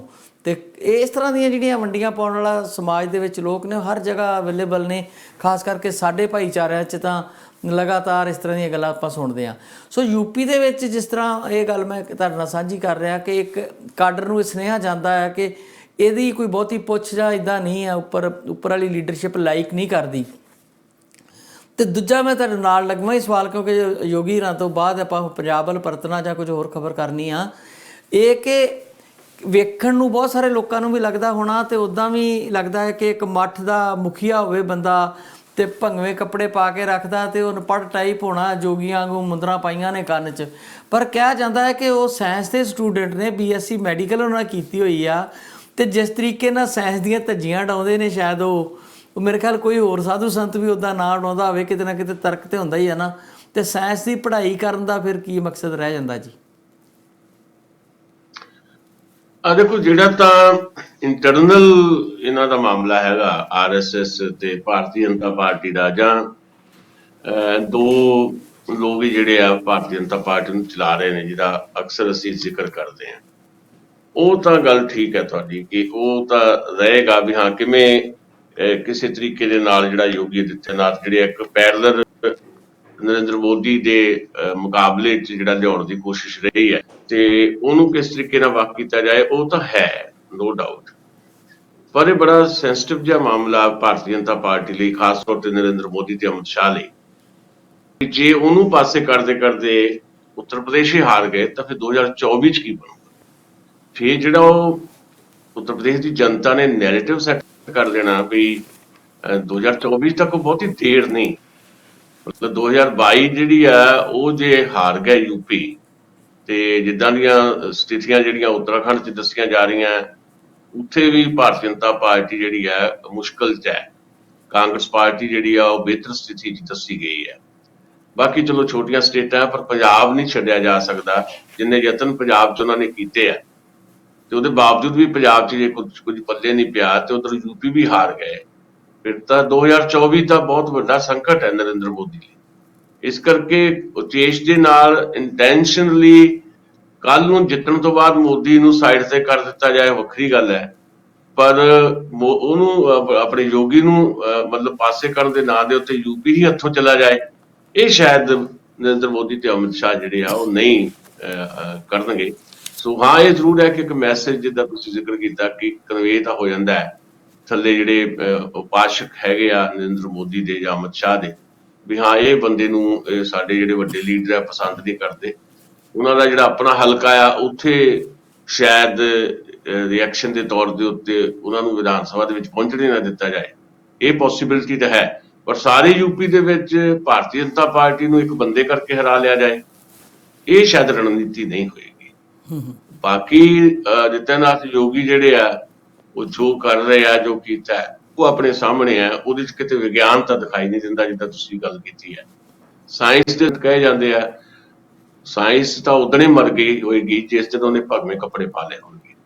ਬਾਕੀ ਜਿਹੜੇ ਭਗਵੇਂ ਕੱਪੜੇ, ਜੇ ਤਾਂ ਭਗਵੇਂ ਕੱਪੜੇ ਜਿਹੜੇ ਆ ਉਹਦੀ ਫਿਤਰਤ ਹੈ ਜਿਹੜੀ ਭਗਵੇਂ ਕੱਪੜੇ ਦੀ, ਉਹਦੇ ਮੁਤਾਬਕ ਪਾਏ, ਤੇ ਫਿਰ ਤਾਂ ਚਲੋ ਸਾਇੰਸ ਜਿਹੜੀ ਹੈ ਫਿਰ ਵੀ ਕਿਤੇ ਨਾ ਕਿਤੇ ਰਸ਼ਕ ਕਰੇਗੀ, ਕਿਉਂਕਿ ਭਗਵੇਂ ਕੱਪੜਿਆਂ ਦਾ ਜਿਹੜਾ ਅਰਥ ਹੈ ਉਹ ਹੋਰ ਹੈ, ਪਰ ਭਗਵੇਂ ਕੱਪੜਿਆਂ ਦੇ ਅਨਰਥ ਜਿਹੜੇ ਕੀਤੇ ਆ ਇਹਨਾਂ ਭਗਵਾਂ ਧਾਰੀਆਂ ਨੇ ਜਾਂ ਭਾਰਤੀ ਜਨਤਾ ਪਾਰਟੀ ਨੇ ਜਾਂ RSS ਨੇ, ਉਹ ਤਾਂ ਉਦਣੇ ਸਾਇੰਸ ਤਾਂ ਉਦਣੇ ਖਤਮ ਹੋ ਗਈ ਸੀ। ਬਾਕੀ ਉਹਨਾਂ ਦੇ ਕਰਮ ਵੀ ਦੱਸਦੇ ਆ ਕਿ ਕਿੰਨੇ ਕੁ ਵਿਗਿਆਨੀ ਆ, ਕਿੰਨੇ ਕੁ ਵਿਗਿਆਨ ਦੇ ਵਿਦਿਆਰਥੀ ਹੈ ਜੀ। ਜੀ ਬਿਲਕੁਲ। ਔਰ ਦਸਾਂਝ ਸਾਹਿਬ, ਮੇਰੇ ਦਿਮਾਗ 'ਚ ਇੱਕ ਸਵਾਲ ਤੁਹਾਡੀ ਗੱਲ ਕਰਦਿਆਂ ਕਰਦਿਆਂ ਮੇਰੇ ਆ ਰਿਹਾ ਸੀਗਾ। ਜਦੋਂ ਅਸੀਂ ਇਹ ਗੱਲ ਕਹਿੰਦੇ ਆ ਕਿ ਦੂਜੀ ਟਰਮ ਚੱਲ ਰਹੀ ਆ ਭਾਰਤੀ ਜਨਤਾ ਪਾਰਟੀ ਦੀ, ਤੇ ਉਹਦੇ ਆਗੂ ਨਰਿੰਦਰ ਮੋਦੀ ਹੀ ਰਹੇ ਆ ਦੋਨਾਂ ਟਰਮ ਦੇ ਵਿੱਚ, ਤੇ ਭਾਰਤ ਦਾ ਤੇ ਵੈਸੇ ਅੱਲਾ ਨਰਾਲਾ ਆ ਕਿ ਉੱਥੋਂ ਦੀ ਪੋਲੀਟਿਕਸ ਹੀ ਅਲੱਗ ਤਰ੍ਹਾਂ ਦੀ ਆ ਕਿ ਕੋਈ ਵੀ ਵਿਅਕਤੀ ਜਿੰਨਾ ਚਿਰ ਉਹਨੂੰ ਉੱਪਰੋਂ ਆਵਾਜ਼ ਨਹੀਂ ਪੈ ਜਾਂਦੀ ਉਹਨਾਂ ਚਿਰ ਉਹ ਆਪਣੀ ਗੱਦੀ ਛੱਡਣ ਨੂੰ ਤਿਆਰ ਨਹੀਂ ਹੁੰਦਾ। ਆਪਾਂ ਪ੍ਰਕਾਸ਼ ਸਿੰਘ ਬਾਦਲ ਵਾਲਾ ਐਪੀਸੋਡ ਵੇਖ ਰਹੇ ਹਾਂ, ਕੁਝ ਹੋਰ ਲੋਕਾਂ ਦਾ, ਕੈਪਟਨ ਸਾਹਿਬ ਦਾ ਵੀ ਵੇਖ ਰਹੇ ਹਾਂ, ਬਹੁਤ ਸਾਰੇ ਹੋਰ ਵੀ ਇੱਦਾਂ ਹੋਣਗੇ ਜਿਹੜੇ ਲੋਕਾਂ ਦੀ ਸੇਵਾ ਕਰਦੇ ਕਰਦੇ ਹੀ ਅਗਲੇ ਜਹਾਨ ਨੂੰ ਤੁਰ ਜਾਂਦੇ ਆ, ਪਰ ਉਹ ਸੇਵਾ ਕਰਨੀ ਨਹੀਂ ਹਟਦੇ। ਉਹਨਾਂ ਦੇ ਮਨ 'ਚ ਇੰਨੀ ਕਰੀਜ਼ ਹੁੰਦੀ ਕਿ ਮੈਂ ਪੰਜਾਬ ਨੂੰ ਜਾਂ ਭਾਰਤ ਨੂੰ ਸਵਰਗ ਬਣਾ ਕੇ ਹੀ ਜਾਣਾ। ਇੱਦਾਂ ਦੇ ਜਦੋਂ ਅਸੀਂ ਇਲੈਕਟ੍ਰੋਨਿਕ ਰਿਫੋਰਮ ਦੀ ਗੱਲ ਕਰਦੇ ਹਾਂ, ਤੇ ਦੇਖੋ ਜੇ ਦੁਨੀਆ 'ਚ ਵੇਖੀਏ, ਇੱਕ ਤਾਂ ਉਂਝ ਵੀ ਕੁਝ ਲਿਮੀਟੇਸ਼ਨ ਹੁੰਦੀਆਂ, ਜਿੱਦਾਂ ਅਮਰੀਕਾ ਦੇ ਰਾਸ਼ਟਰਪਤੀ 2 ਟਰਮ ਤੋਂ ਵੱਧ ਉਹ ਖੜਾ ਨਹੀਂ ਹੋ ਸਕਦੇ, ਤੇ 4-4 ਸਾਲ ਦੀਆਂ 2 ਟਰਮ ਹੁੰਦੀਆਂ, ਤੇ 8 ਸਾਲ ਉਹ ਮੰਨਦੇ ਨੇ ਕਿ ਕਾਫੀ ਹੁੰਦੇ ਇੱਕ ਬੰਦੇ ਨੂੰ ਆਪਣੀ ਸ਼ਖਸੀਅਤ ਜਿਹੜੀ ਉਹਦੀ ਜਾਂ ਉਹਦਾ ਜਿਹੜਾ ਵਿਜ਼ਨ ਆ ਉਹਨੂੰ ਗਰਾਊਂਡ ਤੱਕ ਪਹੁੰਚਾਉਣ ਲਈ 8 ਸਾਲ ਇਨਫ ਹੁੰਦੇ ਆ। ਵੈਸੇ ਤੇ 4 ਸਾਲ ਵੀ ਉਹ ਗਿਣਦੇ ਆ ਕਿ ਕਾਫੀ ਹੁੰਦੇ ਆ, ਪਰ ਅਕਸਰ ਲੋਕੀ ਰਿਪੀਟ ਕਰਦੇ ਨੇ ਟਰੰਪ ਵਾਲਾ ਜੇ ਫਾਰਮੂਲਾ ਵਿੱਚੋਂ ਕੱਢ ਦਈਏ, ਜਿਸ ਤਰ੍ਹਾਂ ਉਹਨਾਂ ਗੜਬੜ ਕੀਤੀ। ਓਬਾਮਾ ਸਾਹਿਬ 2 ਵਾਰੀ ਹੋ ਕੇ ਗਏ, ਸਾਰੇ 2-2 ਟਰਮ ਕਰਕੇ ਜਾਂਦੇ ਨੇ। ਤੇ ਕੋਈ ਇੱਦਾਂ ਦੀ ਚੀਜ਼ ਭਾਰਤ ਵਿੱਚ ਵੀ ਚਾਹੀਦੀ ਆ ਕਿ ਹੁਣ ਮੋਦੀ ਹਰਾਂ ਕੋਲ ਜਿੰਨਾ ਕੁ ਜਲਵਾ ਸੀ, ਜਿੰਨੇ ਕੁ ਉਹਨਾਂ ਦੀ ਸਿਆਣਪ ਸੀ, ਜਿੰਨਾ ਕੁ ਉਹਨਾਂ ਦਾ ਵਿਜ਼ਨ ਸੀ, ਉਹ ਭਾਰਤ ਨੇ ਵੇਖ ਲਿਆ। ਭਾਰਤ ਅੱਗੇ ਗਿਆ, ਪਿੱਛੇ ਗਿਆ, ਉਹਦਾ ਐਨਾਲਿਸਿਸ ਹੋਵੇ, ਤੇ ਉਸ ਤੋਂ ਬਾਅਦ ਠੀਕ ਹੈ ਲੀਡਰਸ਼ਿਪ 'ਚ ਤਬਦੀਲੀ ਹੋਵੇ। ਜੇ BJP ਦੀ ਪਾਲਿਸੀ ਠੀਕ ਲੱਗਦੀ ਆ ਤੇ ਘੱਟੋ ਘੱਟ ਜਿਹੜੇ ਲੀਡਰ ਆ ਉਹ ਤੇ ਚੇਂਜ ਹੋ ਜੇ, ਬਾਕੀ ਤੇ ਲੋਕਾਂ ਨੇ ਵੋਟਾਂ ਪਾ ਕੇ ਚੁਣਨੀਆਂ। ਪਰ ਇਹ ਕੋਈ ਚੀਜ਼ ਸਾਡੇ ਮੁਲਕ 'ਚ ਅਜੇ ਸੰਭਵ ਨਹੀਂ ਹੁੰਦੀ ਨਜ਼ਰ ਆਉਂਦੀ। ਇਹਦੀ ਬੜੀ ਵੱਡੀ ਜ਼ਰੂਰਤ ਲੱਗਦੀ ਆ ਕਿ ਜਿਹੜਾ ਵਿਅਕਤੀ ਆ ਕੇ ਚੰਬੜ ਜਾਂਦਾ ਆ ਉਹਨੂੰ ਉੱਥੋਂ ਅੱਡ ਕਰਨਾ ਬਹੁਤ ਔਖਾ ਹੋ ਜਾਂਦਾ। ਬੜਾ ਕੁਝ ਪਿਆ ਜੀ ਸਾਡੀ ਚੋਣ ਪ੍ਰਣਾਲੀ ਦੇ ਵਿੱਚ ਦਰੁਸਤ ਕਰਨ ਵਾਲਾ। ਇਹ ਤਾਂ ਲਾਜ਼ਮੀ ਚਾਹੀਦਾ। ਅਸੀਂ ਵੀ ਜਿਹੜੀਆਂ ਕੋਈ ਥੱਲੇ ਜਿਹੜੀਆਂ ਜਿੱਦਾਂ ਸਾਡੀ ਜਥੇਬੰਦੀਆਂ ਹੈਗੀਆਂ ਉਹਨਾਂ 'ਚ ਵੀ ਘੱਟੋ-ਘੱਟ ਏਦਾਂ ਕੀਤਾ ਹੋਇਆ ਵੀ 2 ਟਰਮਾਂ ਲਗਾਤਾਰ ਨਾ ਕੋਈ ਆਵੇ। ਜੇ ਆਉਣਾ ਵੀ ਹੈ ਤਾਂ ਫਿਰ ਉਹ ਜਿਹੜੀ ਆਰਗੇਨਾਈਜੇਸ਼ਨ ਹੈ ਉਹਦੇ ਜਿਹੜੇ ਜਿਸ ਅਹੁਦੇ ਤੇ 2 ਵਾਰ ਲਗਾਤਾਰ ਰਿਹਾ ਉਸ ਅਹੁਦੇ ਤੇ ਨਹੀਂ ਆ ਸਕਦਾ। ਤੇ ਪਰ ਜਿਹੜੀ ਟੋਟਲ ਪੋਲਿਟਿਕਸ ਜਿਹੜੀ ਹੈ ਭਾਰਤ ਦੀ, ਉਹ ਇਸੇ ਤਰ੍ਹਾਂ ਡਿਜ਼ਾਈਨ ਕਰ ਦਿੱਤੀ ਗਈ ਹੈ ਵੀ ਜਿਹੜਾ ਆ ਗਿਆ ਉਹ ਮੁੜਦਾ ਨਹੀਂ। ਜਦੋਂ ਉਹਨੂੰ ਮੁੜਨ ਦਾ ਅਹਿਸਾਸ ਜਿਹਾ ਹੁੰਦਾ ਵੀ ਹੁਣ ਮੇਰੀ ਕੋਈ ਬੁੱਕਤ ਨਹੀਂ ਰਹੀ, ਤੇ ਫਿਰ ਉਹ ਇਸ ਜਹਾਨ 'ਚ ਵੀ ਨਹੀਂ ਰਹਿੰਦਾ, ਕਿਉਂਕਿ ਸੱਤਾ ਦਾ ਇੱਕ ਨਸ਼ਾ ਹੁੰਦਾ ਹੈ ਤੇ ਉਹ ਮਤਲਬ ਪੂਰੇ ਨਸ਼ੇ 'ਚ ਰਹਿੰਦਾ ਬੰਦਾ, ਗਫਲਤ 'ਚ ਰਹਿੰਦਾ, ਤੇ ਰੱਬ ਦਾ ਅਹਿਸਾਸ ਉਹ ਕਰਦਾ ਕਿ ਜਿਵੇਂ ਮੈਂ ਹੀ ਰੱਬ ਹੈ। ਤੇ ਇਸ ਤਰ੍ਹਾਂ ਟਿਕ ਜਾਂਦਾ ਆ ਕੇ ਵੀ ਹਾਂ ਮੇਰੇ ਤੋਂ ਬਿਨਾਂ, ਜਿੱਦਾਂ ਤੁਸੀਂ ਵੀ ਕਿਹਾ ਵੀ ਮੇਰੇ ਤੋਂ ਬਿਨਾਂ ਤਾਂ ਇਸ ਦੇਸ਼ ਨੇ ਸਵਰਗ ਨਹੀਂ ਬਣਨਾ। ਤੇ ਜਿੱਦਾਂ ਕੈਪਟਨ ਅਮਰਿੰਦਰ ਵੀ ਕਹਿ ਰਹੇ ਸੀ ਜਿੰਨੀ ਦੇਰ ਤੱਕ ਪੰਜਾਬ ਨੂੰ ਮੈਂ ਪੈਰਾਂ ਸਿਰ ਨਹੀਂ ਕਰ ਦਿੰਦਾ ਮੈਂ ਸਿਆਸਤ ਨਹੀਂ ਛੱਡਣੀ। ਜਿੱਦਾਂ ਬਾਦਲ ਸਾਹਿਬ ਜਿਹੜੇ 94 ਸਾਲ ਦੀ ਉਮਰ ਦੇ ਵਿੱਚ ਫੇਰ ਤੋਂ ਲੰਬੀ ਤੋਂ ਚੋਣ ਲੜ ਰਹੇ ਆ। ਸੋ ਇਹ ਬੜਾ ਵੱਡਾ ਖੋਟ ਹੈ ਮੈਨੂੰ ਲੱਗਦਾ ਭਾਰਤ ਦੀ ਰਾਜਨੀਤੀ ਦੇ ਵਿੱਚ। ਭਾਰਤ ਦੀ ਰਾਜਨੀਤੀ ਦੇ ਵਿੱਚ ਹੋਰ ਵੀ ਬੜੇ ਖੋਟ ਹੈ, ਅਸੀਂ ਚਰਚਾ ਕਰਦੇ ਹੀ ਰਹਿੰਦੇ ਹਾਂ ਵੀ ਇੱਥੇ ਜੇ ਤੁਸੀਂ ਡਾਕਟਰ ਇੰਜੀਨੀਅਰ ਬਣਨਾ, ਵੱਡੀਆਂ ਪੜ੍ਹਾਈਆਂ ਦੀ ਜ਼ਰੂਰਤ ਹੈ। ਜੇ ਤੁਸੀਂ PN ਵੀ ਲੱਗਣਾ ਤਾਂ ਵੀ ਮਿਨੀਮਮ 8ਵੀਂ ਜਮਾਤ ਪਾਸ ਹੋਣਾ ਜ਼ਰੂਰੀ ਹੈ। ਉਹਦੇ ਉਲਟ 2 ਧੰਦੇ ਹੈਗੇ ਆ, ਰਾਜਨੀਤੀ ਦੇ ਸਾਧ ਬਣਨਾ, ਇਹਦੇ ਲਈ ਕਿਸੇ ਕੁਆਲੀਫਿਕੇਸ਼ਨ ਦੀ ਲੋੜ ਨਹੀਂ। ਇਹਦੇ ਲਈ ਤੁਹਾਨੂੰ ਲੋਕਾਂ ਨੂੰ ਮੂਰਖ ਬਣਾਉਣ ਦੀ ਕਲਾ ਆਉਣੀ ਚਾਹੀਦੀ ਹੈ, ਬੋਲਣਾ ਆਉਣਾ ਚਾਹੀਦਾ ਹੈ। ਬੋਲੋ ਤੁਸੀਂ ਭਾਵੇਂ ਜੋ ਮਰਜ਼ੀ, ਜਿਵੇਂ ਤੁਸੀਂ ਜੋਗੀ ਆਦਿੱਤਿਆਨਾਥ ਦਾ ਜ਼ਿਕਰ ਕੀਤਾ ਹੈ ਵੀ ਉੱਦਾਂ ਕਹਿੰਦੇ ਸਾਇੰਸ ਦੇ ਸਟੂਡੈਂਟ ਹੈ ਤੇ ਬੋਲਦੇ ਆ ਉਹ ਸਾਇੰਸ ਦੀਆਂ ਧੱਜੀਆਂ ਉਡਾਉਣ ਦੀ ਗੱਲ ਹੈ। ਸੋ ਗੱਲਕਾਰ ਜਿੱਦਾਂ ਮੈਂ ਕਹਿੰਦਾ ਹੁੰਦਾ ਕਿ ਭਾਰਤ, ਕਿਉਂਕਿ ਆਮ ਤੌਰ ਤੇ ਕਿਹਾ ਜਾਂਦਾ ਹੈ ਕਿ ਸਪੇਰਿਆਂ ਦਾ, ਮਦਾਰੀਆਂ ਦਾ, ਜਾਦੂਗਰਾਂ ਦਾ ਮੁਲਕ ਹੈ, ਤੇ ਸਿਆਸਤ ਦੇ ਵਿੱਚ ਵੀ ਇਦਾਂ ਦੇ ਮਦਾਰੀ ਜਿਹੜੇ ਆ ਉਹ ਸਾਡੇ ਸਾਹਮਣੇ ਆ ਜਿਨ੍ਹਾਂ ਦੀ ਕੋਈ ਕੁਆਲੀਫਿਕੇਸ਼ਨ ਦੀ ਜ਼ਰੂਰਤ ਨਹੀਂ ਹੈ। ਅੱਜ ਤੱਕ ਨਹੀਂ ਪਤਾ ਲੱਗ ਸਕਿਆ ਕਿ ਪ੍ਰਧਾਨ ਮੰਤਰੀ ਨਰਿੰਦਰ ਮੋਦੀ ਕਿੱਥੇ ਪੜ੍ਹੇ ਹੈ, ਤੇ ਅੱਜ ਤੱਕ ਨਹੀਂ ਪਤਾ ਲੱਗ ਸਕਿਆ ਕਿ ਸਿਮਰਤੀ ਇਰਾਨੀ ਉਹਨਾਂ ਦੀ ਡਿਗਰੀ ਕਿਹੜੀ ਆ, 12ਵੀਂ ਪਾਸ ਵਾਲੀ ਆ ਜਾਂ BA ਵਾਲੀ ਆ। ਕਿਸੇ ਨੂੰ ਕੁਝ ਨਹੀਂ ਪਤਾ, ਅੰਕੜੇ ਤੱਕ ਨਹੀਂ ਦਿੱਤੇ ਜਾਂਦੇ, ਸਾਰਾ ਕੁਝ ਕਹਿਣ ਦੇ ਬਾਵਜੂਦ ਤਾਂ ਵੀ ਕਈ ਜਿਹੜੇ ਕੈਂਡੀਡੇਟਸ ਆਪਣੇ ਅੰਕੜੇ ਕੰਪਲੀਟ ਨਹੀਂ ਦਿੰਦੇ। ਤੇ ਜਿਹੜੇ ਵੀ ਆ ਉਹਦੇ ਚੋਂ ਵੀ ਪਤਾ ਲੱਗਦਾ ਕਿ ਕਿੰਨੇ ਜ਼ਿਆਦਾ ਕ੍ਰਾਈਮਮੈਨ ਹੈਗੇ ਆ। ਮਤਲਬ ਇਸ ਵੇਲੇ ਪੰਜਾਬ ਦੇ ਹਵਾਲੇ ਨਾਲ ਜਦੋਂ ਗੱਲ ਕਰੀਏ ਤਾਂ ਦੇਖਦੇ ਆ ਵੀ 60 ਤੋਂ ਜ਼ਿਆਦਾ ਜਿਹੜੇ ਆ ਉਹ ਅਪਰਾਧ ਦੇ ਵਿੱਚ ਸ਼ਾਮਲ ਕੈਂਡੀਡੇਟ ਜਿਹੜੇ ਆ ਬੀਜੇਪੀ ਦੇ ਆ, ਤੇ ਦੂਜੇ ਨੰਬਰ ਤੇ ਆਮ ਆਦਮੀ ਪਾਰਟੀ ਹੈ, ਤੀਜੇ ਨੰਬਰ ਤੇ ਅਕਾਲੀ ਹੈ, ਚੌਥੇ ਤੇ ਕਾਂਗਰਸੀ ਹੈ। ਮਤਲਬ ਆਹ ਤਾਂ ਸਥਿਤੀ ਸਾਡੀ ਬਣੀ ਹੋਈ ਹੈ। ਕੋਈ ਮਾਪਦੰਡ ਨਹੀਂ ਹੈ, ਕੁਝ ਵੀ ਕੁਆਲੀਫਿਕੇਸ਼ਨ ਨਹੀਂ, ਕੋਈ ਮਾਪਦੰਡ ਨਹੀਂ, ਬਸ ਤੁਹਾਨੂੰ ਲੋਕਾਂ ਨੂੰ ਮੂਰਖ ਬਣਾਉਣ ਦਾ ਆਰਟ ਜਿਹੜਾ ਹੋਣਾ ਚਾਹੀਦਾ ਜੀ। ਅੱਛਾ, ਪੰਜਾਬ ਦੀ ਬਾਕੀ ਸਿਆਸਤ ਵੱਲ ਪਰਤੀਏ ਆਪਾਂ। ਜਿਹੜੇ ਅੰਮ੍ਰਿਤਸਰ ਤੋਂ ਸਾਂਸਦ ਨੇ, ਕੱਲ੍ਹ ਵੀ ਉਹਨਾਂ ਦੀ ਆਪਾਂ ਗੱਲ ਕੀਤੀ ਸੀਗੀ ਕਿ ਉਹਨਾਂ ਨੇ ਸਿੱਧੂ ਸਾਹਿਬ ਬਾਰੇ ਕੋਈ ਕਮੈਂਟ ਕੀਤੇ ਸੀਗੇ, ਤੇ ਤੁਸੀਂ ਕਿਹਾ ਸੀ ਕਾਫੀ ਸੰਜਮੀ ਵਿਅਕਤੀ ਨੇ ਤੇ ਬੜਾ ਤੋਲ ਬੋਲ ਕੇ ਬੋਲਦੇ ਨੇ। ਵੈਸੇ ਪੜ੍ਹੇ ਲਿਖੇ ਤੇ ਉਹ ਵੀ ਉਹਨੇ ਕਿ ਨੇ, ਮੇਰੇ ਖਿਆਲ +2 ਵੀ ਨੇ ਉਹ। ਤੇ ਦੂਜੇ ਪਾਸੇ ਉਹਨਾਂ ਦਾ ਪਰਿਵਾਰਕ ਪਿਛੋਕੜ ਵੀ ਕੋਈ ਏਡਾ ਸਿਆਸੀ ਨਹੀਂ ਆ। ਉਹ ਪਹਿਲੇ ਵਿਅਕਤੀ ਨੇ ਮੇਰੇ ਖਿਆਲ ਪਰਿਵਾਰ 'ਚੋਂ ਜਿਹੜੇ ਉਹ ਲੀਡਰ ਬਣੇ। ਹੁਣ ਗਾਂ ਉਹਨਾਂ ਦਾ ਇੱਕ ਭਤੀਜਾ ਜ਼ਰੂਰ ਕੌਂਸਲਰ ਆ ਉੱਥੇ, ਲੋਕਲ ਹੋਣ ਕਰਕੇ ਮੈਨੂੰ ਥੋੜ੍ਹੀ ਜਿਹੀ ਜਾਣਕਾਰੀ ਆ। ਪਰ ਦੂਜੇ ਪਾਸੇ ਉਹ ਕਾਫੀ ਸਰਗਰਮ ਹੋਏ ਨਜ਼ਰ ਆਉਂਦੇ ਨੇ। ਉਹਨਾਂ ਨੇ ਇੱਕ ਚਿੱਠੀ ਲਿਖਤੀ DGP ਨੂੰ ਕਿ ਜਿਹੜਾ ਪੰਜਾਬ 'ਚ ਨਸ਼ਾ ਚੱਲ ਰਿਹਾ ਉਹਦੇ 'ਚ ਪੁਲਿਸ ਪੂਰੀ ਤਰ੍ਹਾਂ ਇਨਵੋਲਵ ਆ, ਕੋਈ ਅਫਸਰ ਕਿਸੇ ਦੀ ਗੱਲ ਨਹੀਂ ਸੁਣਦਾ। ਤੇ DGP ਨੂੰ ਉਹਨਾਂ ਨੇ ਕਾਫੀ ਵਿਸਤਾਰ ਦੇ ਵਿੱਚ ਕਈ ਚੀਜ਼ਾਂ ਗੱਲਾਂ ਲਿਖੀਆਂ ਨੇ। ਤੇ ਅੱਗੇ ਵੀ ਪੁਲਿਸ ਅਫਸਰਾਂ 'ਤੇ ਉਂਗਲ ਉੱਠਦੀ ਰਹੀ ਆ। ਭੋਲੇ ਵਾਲੇ ਕੇਸ 'ਚ, ਉਸ ਤੋਂ ਬਾਅਦ ਇੱਕ ਉਹ ਸਰਪੰਚ ਸੀ ਕਿਹੜਾ, ਉਹਦੇ ਕੇਸ 'ਚ, ਤੇ ਇੱਕ ਇੰਦਰਜੀਤ ਸਿੰਘ ਨਾਂ ਦੇ ਵਿਅਕਤੀ ਇੰਸਪੈਕਟਰ ਦੀ ਜਾਂ ਹੋਰ ਕਈਆਂ ਲੋਕਾਂ ਦੀ ਇੱਥੇ ਇਨਕੁਆਇਰੀ ਵੀ ਚੱਲੀ, ਰੌਲਾ ਗੋਲਾ ਵੀ ਪਿਆ। ਪਰ ਗੱਲ ਕਿਤੇ ਨਾ ਕਿਤੇ ਦਬਾ ਲਈ ਜਾਂਦੀ ਆ ਬਿਊਰੋਕ੍ਰੇਸੀ ਵੱਲੋਂ ਵੀ ਤੇ ਪੋਲੀਟੀਕਲ ਲੋਕਾਂ ਵੱਲੋਂ ਵੀ। ਪੋਲੀਟੀਕਲ ਲੋਕ ਤੇ ਆਪ ਕਹਿੰਦੇ ਆ ਨਾ ਵੀ ਚੱਜ ਤੇ ਬੋਲੇ ਛਾਨਣੀ ਕਿਉਂ ਬੋਲੇ। ਆਪ ਹੀ ਉਹਨਾਂ 'ਚ ਇੰਨੇ ਸ਼ੇਕ ਆ ਕਿ ਉਹ ਡਰਦੇ ਹੀ ਕੋਈ ਗੱਲ ਨਹੀਂ ਖੋਲ੍ਹਣ ਨੂੰ ਤਿਆਰ ਹੁੰਦੇ ਕਿ ਕੱਲ੍ਹ ਨੂੰ ਸਾਡੇ ਵੱਲ ਨੂੰ ਉਂਗਲ ਹੋ ਗਈ ਤੇ ਫਿਰ ਕੀ ਬਣੂਗਾ। ਤੇ ਜਿਹੜੀ ਬਿਊਰੋਕ੍ਰੇਸੀ ਆ ਉਹਦਾ ਵੀ ਮੰਦਾ ਹਾਲ ਆ। ਤੇ ਪ੍ਰਸ਼ਾਸਨ ਚੱਲੇ ਤੇ ਕਿਹਦੇ ਸਿਰ ਤੇ ਚੱਲੇ? ਨਾ ਤੇ ਪ੍ਰਸ਼ਾਸਨ 'ਚ ਕੋਈ ਇਮਾਨਦਾਰ ਹੈ, ਨਾ ਰਾਜਨੀਤੀਕਾਰ ਕੋਈ ਇਮਾਨਦਾਰ ਆ। ਤੇ ਅਦਾਰਿਆਂ ਦਾ ਗਾਂ ਬੇੜਾ ਗਰਕ ਇਸੇ ਕਰਕੇ ਅੱਗੇ ਦੀ ਅੱਗੇ ਹੁੰਦਾ ਜਾਂਦਾ ਕਿ ਕੋਈ ਵਿਅਕਤੀ ਵੀ ਜਿਹੜਾ ਆ ਉਹ ਜਿੱਥੇ ਬੈਠਾ ਆ ਉਹ ਆਪਣੇ ਆਪ ਨੂੰ ਹੀ ਸਾਰਾ ਕੁਝ ਸਮਝਦਾ। ਮਤਲਬ ਕਲਰਕ ਪਾਤਸ਼ਾਹ ਬੈਠਾ ਹੋਵੇ ਕਿਸੇ ਸੀਟ ਤੇ ਤੁਸੀਂ ਜਾਓ ਉਹਦੇ ਕੋਲ ਤੇ ਉਹਦੇ ਗੱਲ ਕਰਨ ਦਾ ਤਰੀਕਾ ਤੇ ਸਾਰਾ ਕੁਝ ਤੁਹਾਨੂੰ ਐਂ ਲੱਗਦਾ ਕਿ ਤੁਸੀਂ ਕਿਸੇ ਦੋਸ਼ੀ ਦੇ ਕਟਹਿਰੇ 'ਚ ਆ ਕੇ ਖੜੇ ਹੋ ਗਏ ਹੋ ਤੇ ਤੁਹਾਨੂੰ ਕਲਰਕ ਪਾਤਸ਼ਾਹ ਦਾ ਹੁਕਮ ਸੁਣਨਾ ਹੀ ਪੈਣਾ। ਇਸ ਤਰ੍ਹਾਂ ਦੇ ਹਾਲਾਤ ਆ ਸਾਡੇ ਮੁਲਕ ਦੇ। ਤੇ ਬਾਹਰ ਬੋਰਡ ਲੱਗੇ ਹੋਏ ਆ ਕਿ ਫਲਾਣਾ ਕੰਮ ਇੰਨੇ ਦਿਨਾਂ 'ਚ ਨਹੀਂ ਹੁੰਦਾ ਤੇ ਆਹ ਸਜ਼ਾ, ਪਰ ਸਜ਼ਾ ਦੇਣ ਵਾਲਾ ਕੋਈ ਨਹੀਂ। ਮੈਂ ਕਈ ਕੰਮਾਂ ਲਈ ਇੰਪਰੂਵਮੈਂਟ ਟਰਸਟ ਅੰਮ੍ਰਿਤਸਰ ਦੇ ਦਫ਼ਤਰ ਜਾਂਦਾ ਰਿਹਾ। ਉੱਥੇ ਛੋਟੇ ਤੋਂ ਛੋਟੇ ਕਲਰਕ ਦੇ ਮੈਂ 4-4 ਤੋਲਿਆਂ ਦੇ ਮੋਟੇ ਸੋਨੇ ਦੇ ਕੜੇ ਪਾਏ ਵੇਖਦਾ, ਚੇਨੀਆਂ ਗਲ 'ਚ ਪਾਈਆਂ ਵੇਖਦਾ ਹਾਂ। ਬਹੁਤ ਸਾਰੇ ਵਿਅਕਤੀਆਂ ਨੂੰ ਮੈਂ ਨਿੱਜੀ ਤੌਰ 'ਤੇ ਜਾਣਦਾ। ਅਤੇ ਜੇ ਕੋਈ ਇਮਾਨਦਾਰੀ ਨਾਲ ਆਖੇ ਕਿ ਮੇਰੀ ਜਿਹੜੀ ਤਨਖਾਹ ਆ ਮੈਂ ਉਹ 'ਚੋਂ ਇੱਦਾਂ ਗਹਿਣੇ ਗੱਟੇ ਪਾ ਕੇ ਆਪਣੀ ਸੀਟ 'ਤੇ ਬਹਿ ਸਕਦਾ, ਅਤੇ ਮੈਨੂੰ ਨਹੀਂ ਲੱਗਦਾ ਇਹ ਪੋਸੀਬਲ ਹੋਵੇ। ਸੋ ਉੱਪਰੋਂ ਲੱਗ ਕੇ ਥੱਲੇ ਤੱਕ ਆਵਾ ਜਿਹੜਾ ਉਤਿਆ ਹੋਇਆ ਉਹਦੇ ਸੁਧਾਰ ਲਈ ਤਾਂ ਕੋਈ ਗੱਲ ਬਣਦੀ ਨਹੀਂ। ਇੱਦਾਂ ਕੱਲੀ ਕਾਰੀ ਗੱਲ ਆ ਜਾਂਦੀ ਹੈ ਵੀ DGP ਨੂੰ ਚਿੱਠੀ ਲਿਖਤੀ ਔਜਲਾ ਸਾਹਿਬ ਨੇ ਅਤੇ ਖਬਰਾਂ 'ਤੇ ਲੱਗ ਗਈਆਂ ਕਿ ਪੰਜਾਬ 'ਚ ਥੜਤੱਲੀ ਮੱਚ ਗਈ। ਅਤੇ ਥੜਤੱਲੀ ਇਹ ਕਿੰਨੀ ਕੁ ਮੱਚਣੀ ਆ ਆਪਾਂ ਤੁਹਾਨੂੰ ਵੀ ਪਤਾ, ਮੈਨੂੰ ਵੀ ਪਤਾ। ਦੇਖੋ, ਜਿਹੜਾ ਗੁਰਜੀਤ ਔਜਲਾ ਹੋਰੀ ਸੰਸਦ ਮੈਂਬਰ ਜਿਹਨਾਂ, ਕਿਉਂਕਿ ਤੁਸੀਂ ਅੰਮ੍ਰਿਤਸਰ ਤੋਂ ਤੇ ਇਸ ਕਰਕੇ ਜ਼ਿਆਦਾ ਜਾਣਦੇ ਹੋ, ਮੇਰੀ ਜਾਣਕਾਰੀ ਇਹ ਹੈ ਕਿ ਉਹਨਾਂ ਦੇ ਮਾਤਾ ਜੀ CPIM ਦੇ ਵਿੱਚ ਸਰਗਰਮ ਰਹੇ ਨੇ, ਮਾਰਕਸਵਾਦੀ ਕਮਿਊਨਿਸਟ ਪਾਰਟੀ ਦੇ ਵਿੱਚ ਸਥਾਨਕ ਆਗੂ ਦੇ ਤੌਰ ਤੇ ਵੀ ਚੱਲਦੇ ਰਹੇ ਆ। ਨਹੀਂ ਲਿਹਾਜ਼ ਥੋੜਾ ਜਿਹਾ ਉਹਨਾਂ ਨਾਲ ਚੱਲਦਾ, ਮੈਂ ਕਿਹਾ ਤੁਹਾਡਾ ਲਿਹਾਜ਼ ਤਾਂ ਨਹੀਂ ਚੱਲਦਾ ਥੋੜਾ ਜਿਹਾ। ਨਹੀਂ, ਮੇਰਾ CPM ਨਾਲ ਵੀ ਕੋਈ ਰਿਸ਼ਤਾ ਨਹੀਂ ਹੈ। ਤੇ ਦੂਜੀ ਗੱਲ ਇਹ ਆ ਬਈ ਮੈਂ ਨਿੱਜੀ ਤੌਰ ਤੇ ਵੀ ਨਹੀਂ ਜਾਣਦਾ। ਮੈਨੂੰ ਤਾਂ ਦੀਪ ਰਵਿੰਦਰ ਨੇ ਇਹ ਜਾਣਕਾਰੀ ਦਿੱਤੀ ਹੈ ਕਿਉਂਕਿ ਉਹ ਵੀ ਸਥਾਨਕ ਹੈ।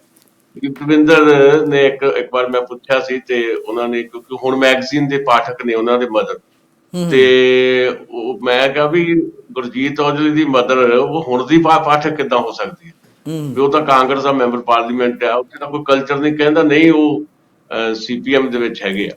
ਤਾਂ ਮੈਨੂੰ ਪਤਾ ਲੱਗਾ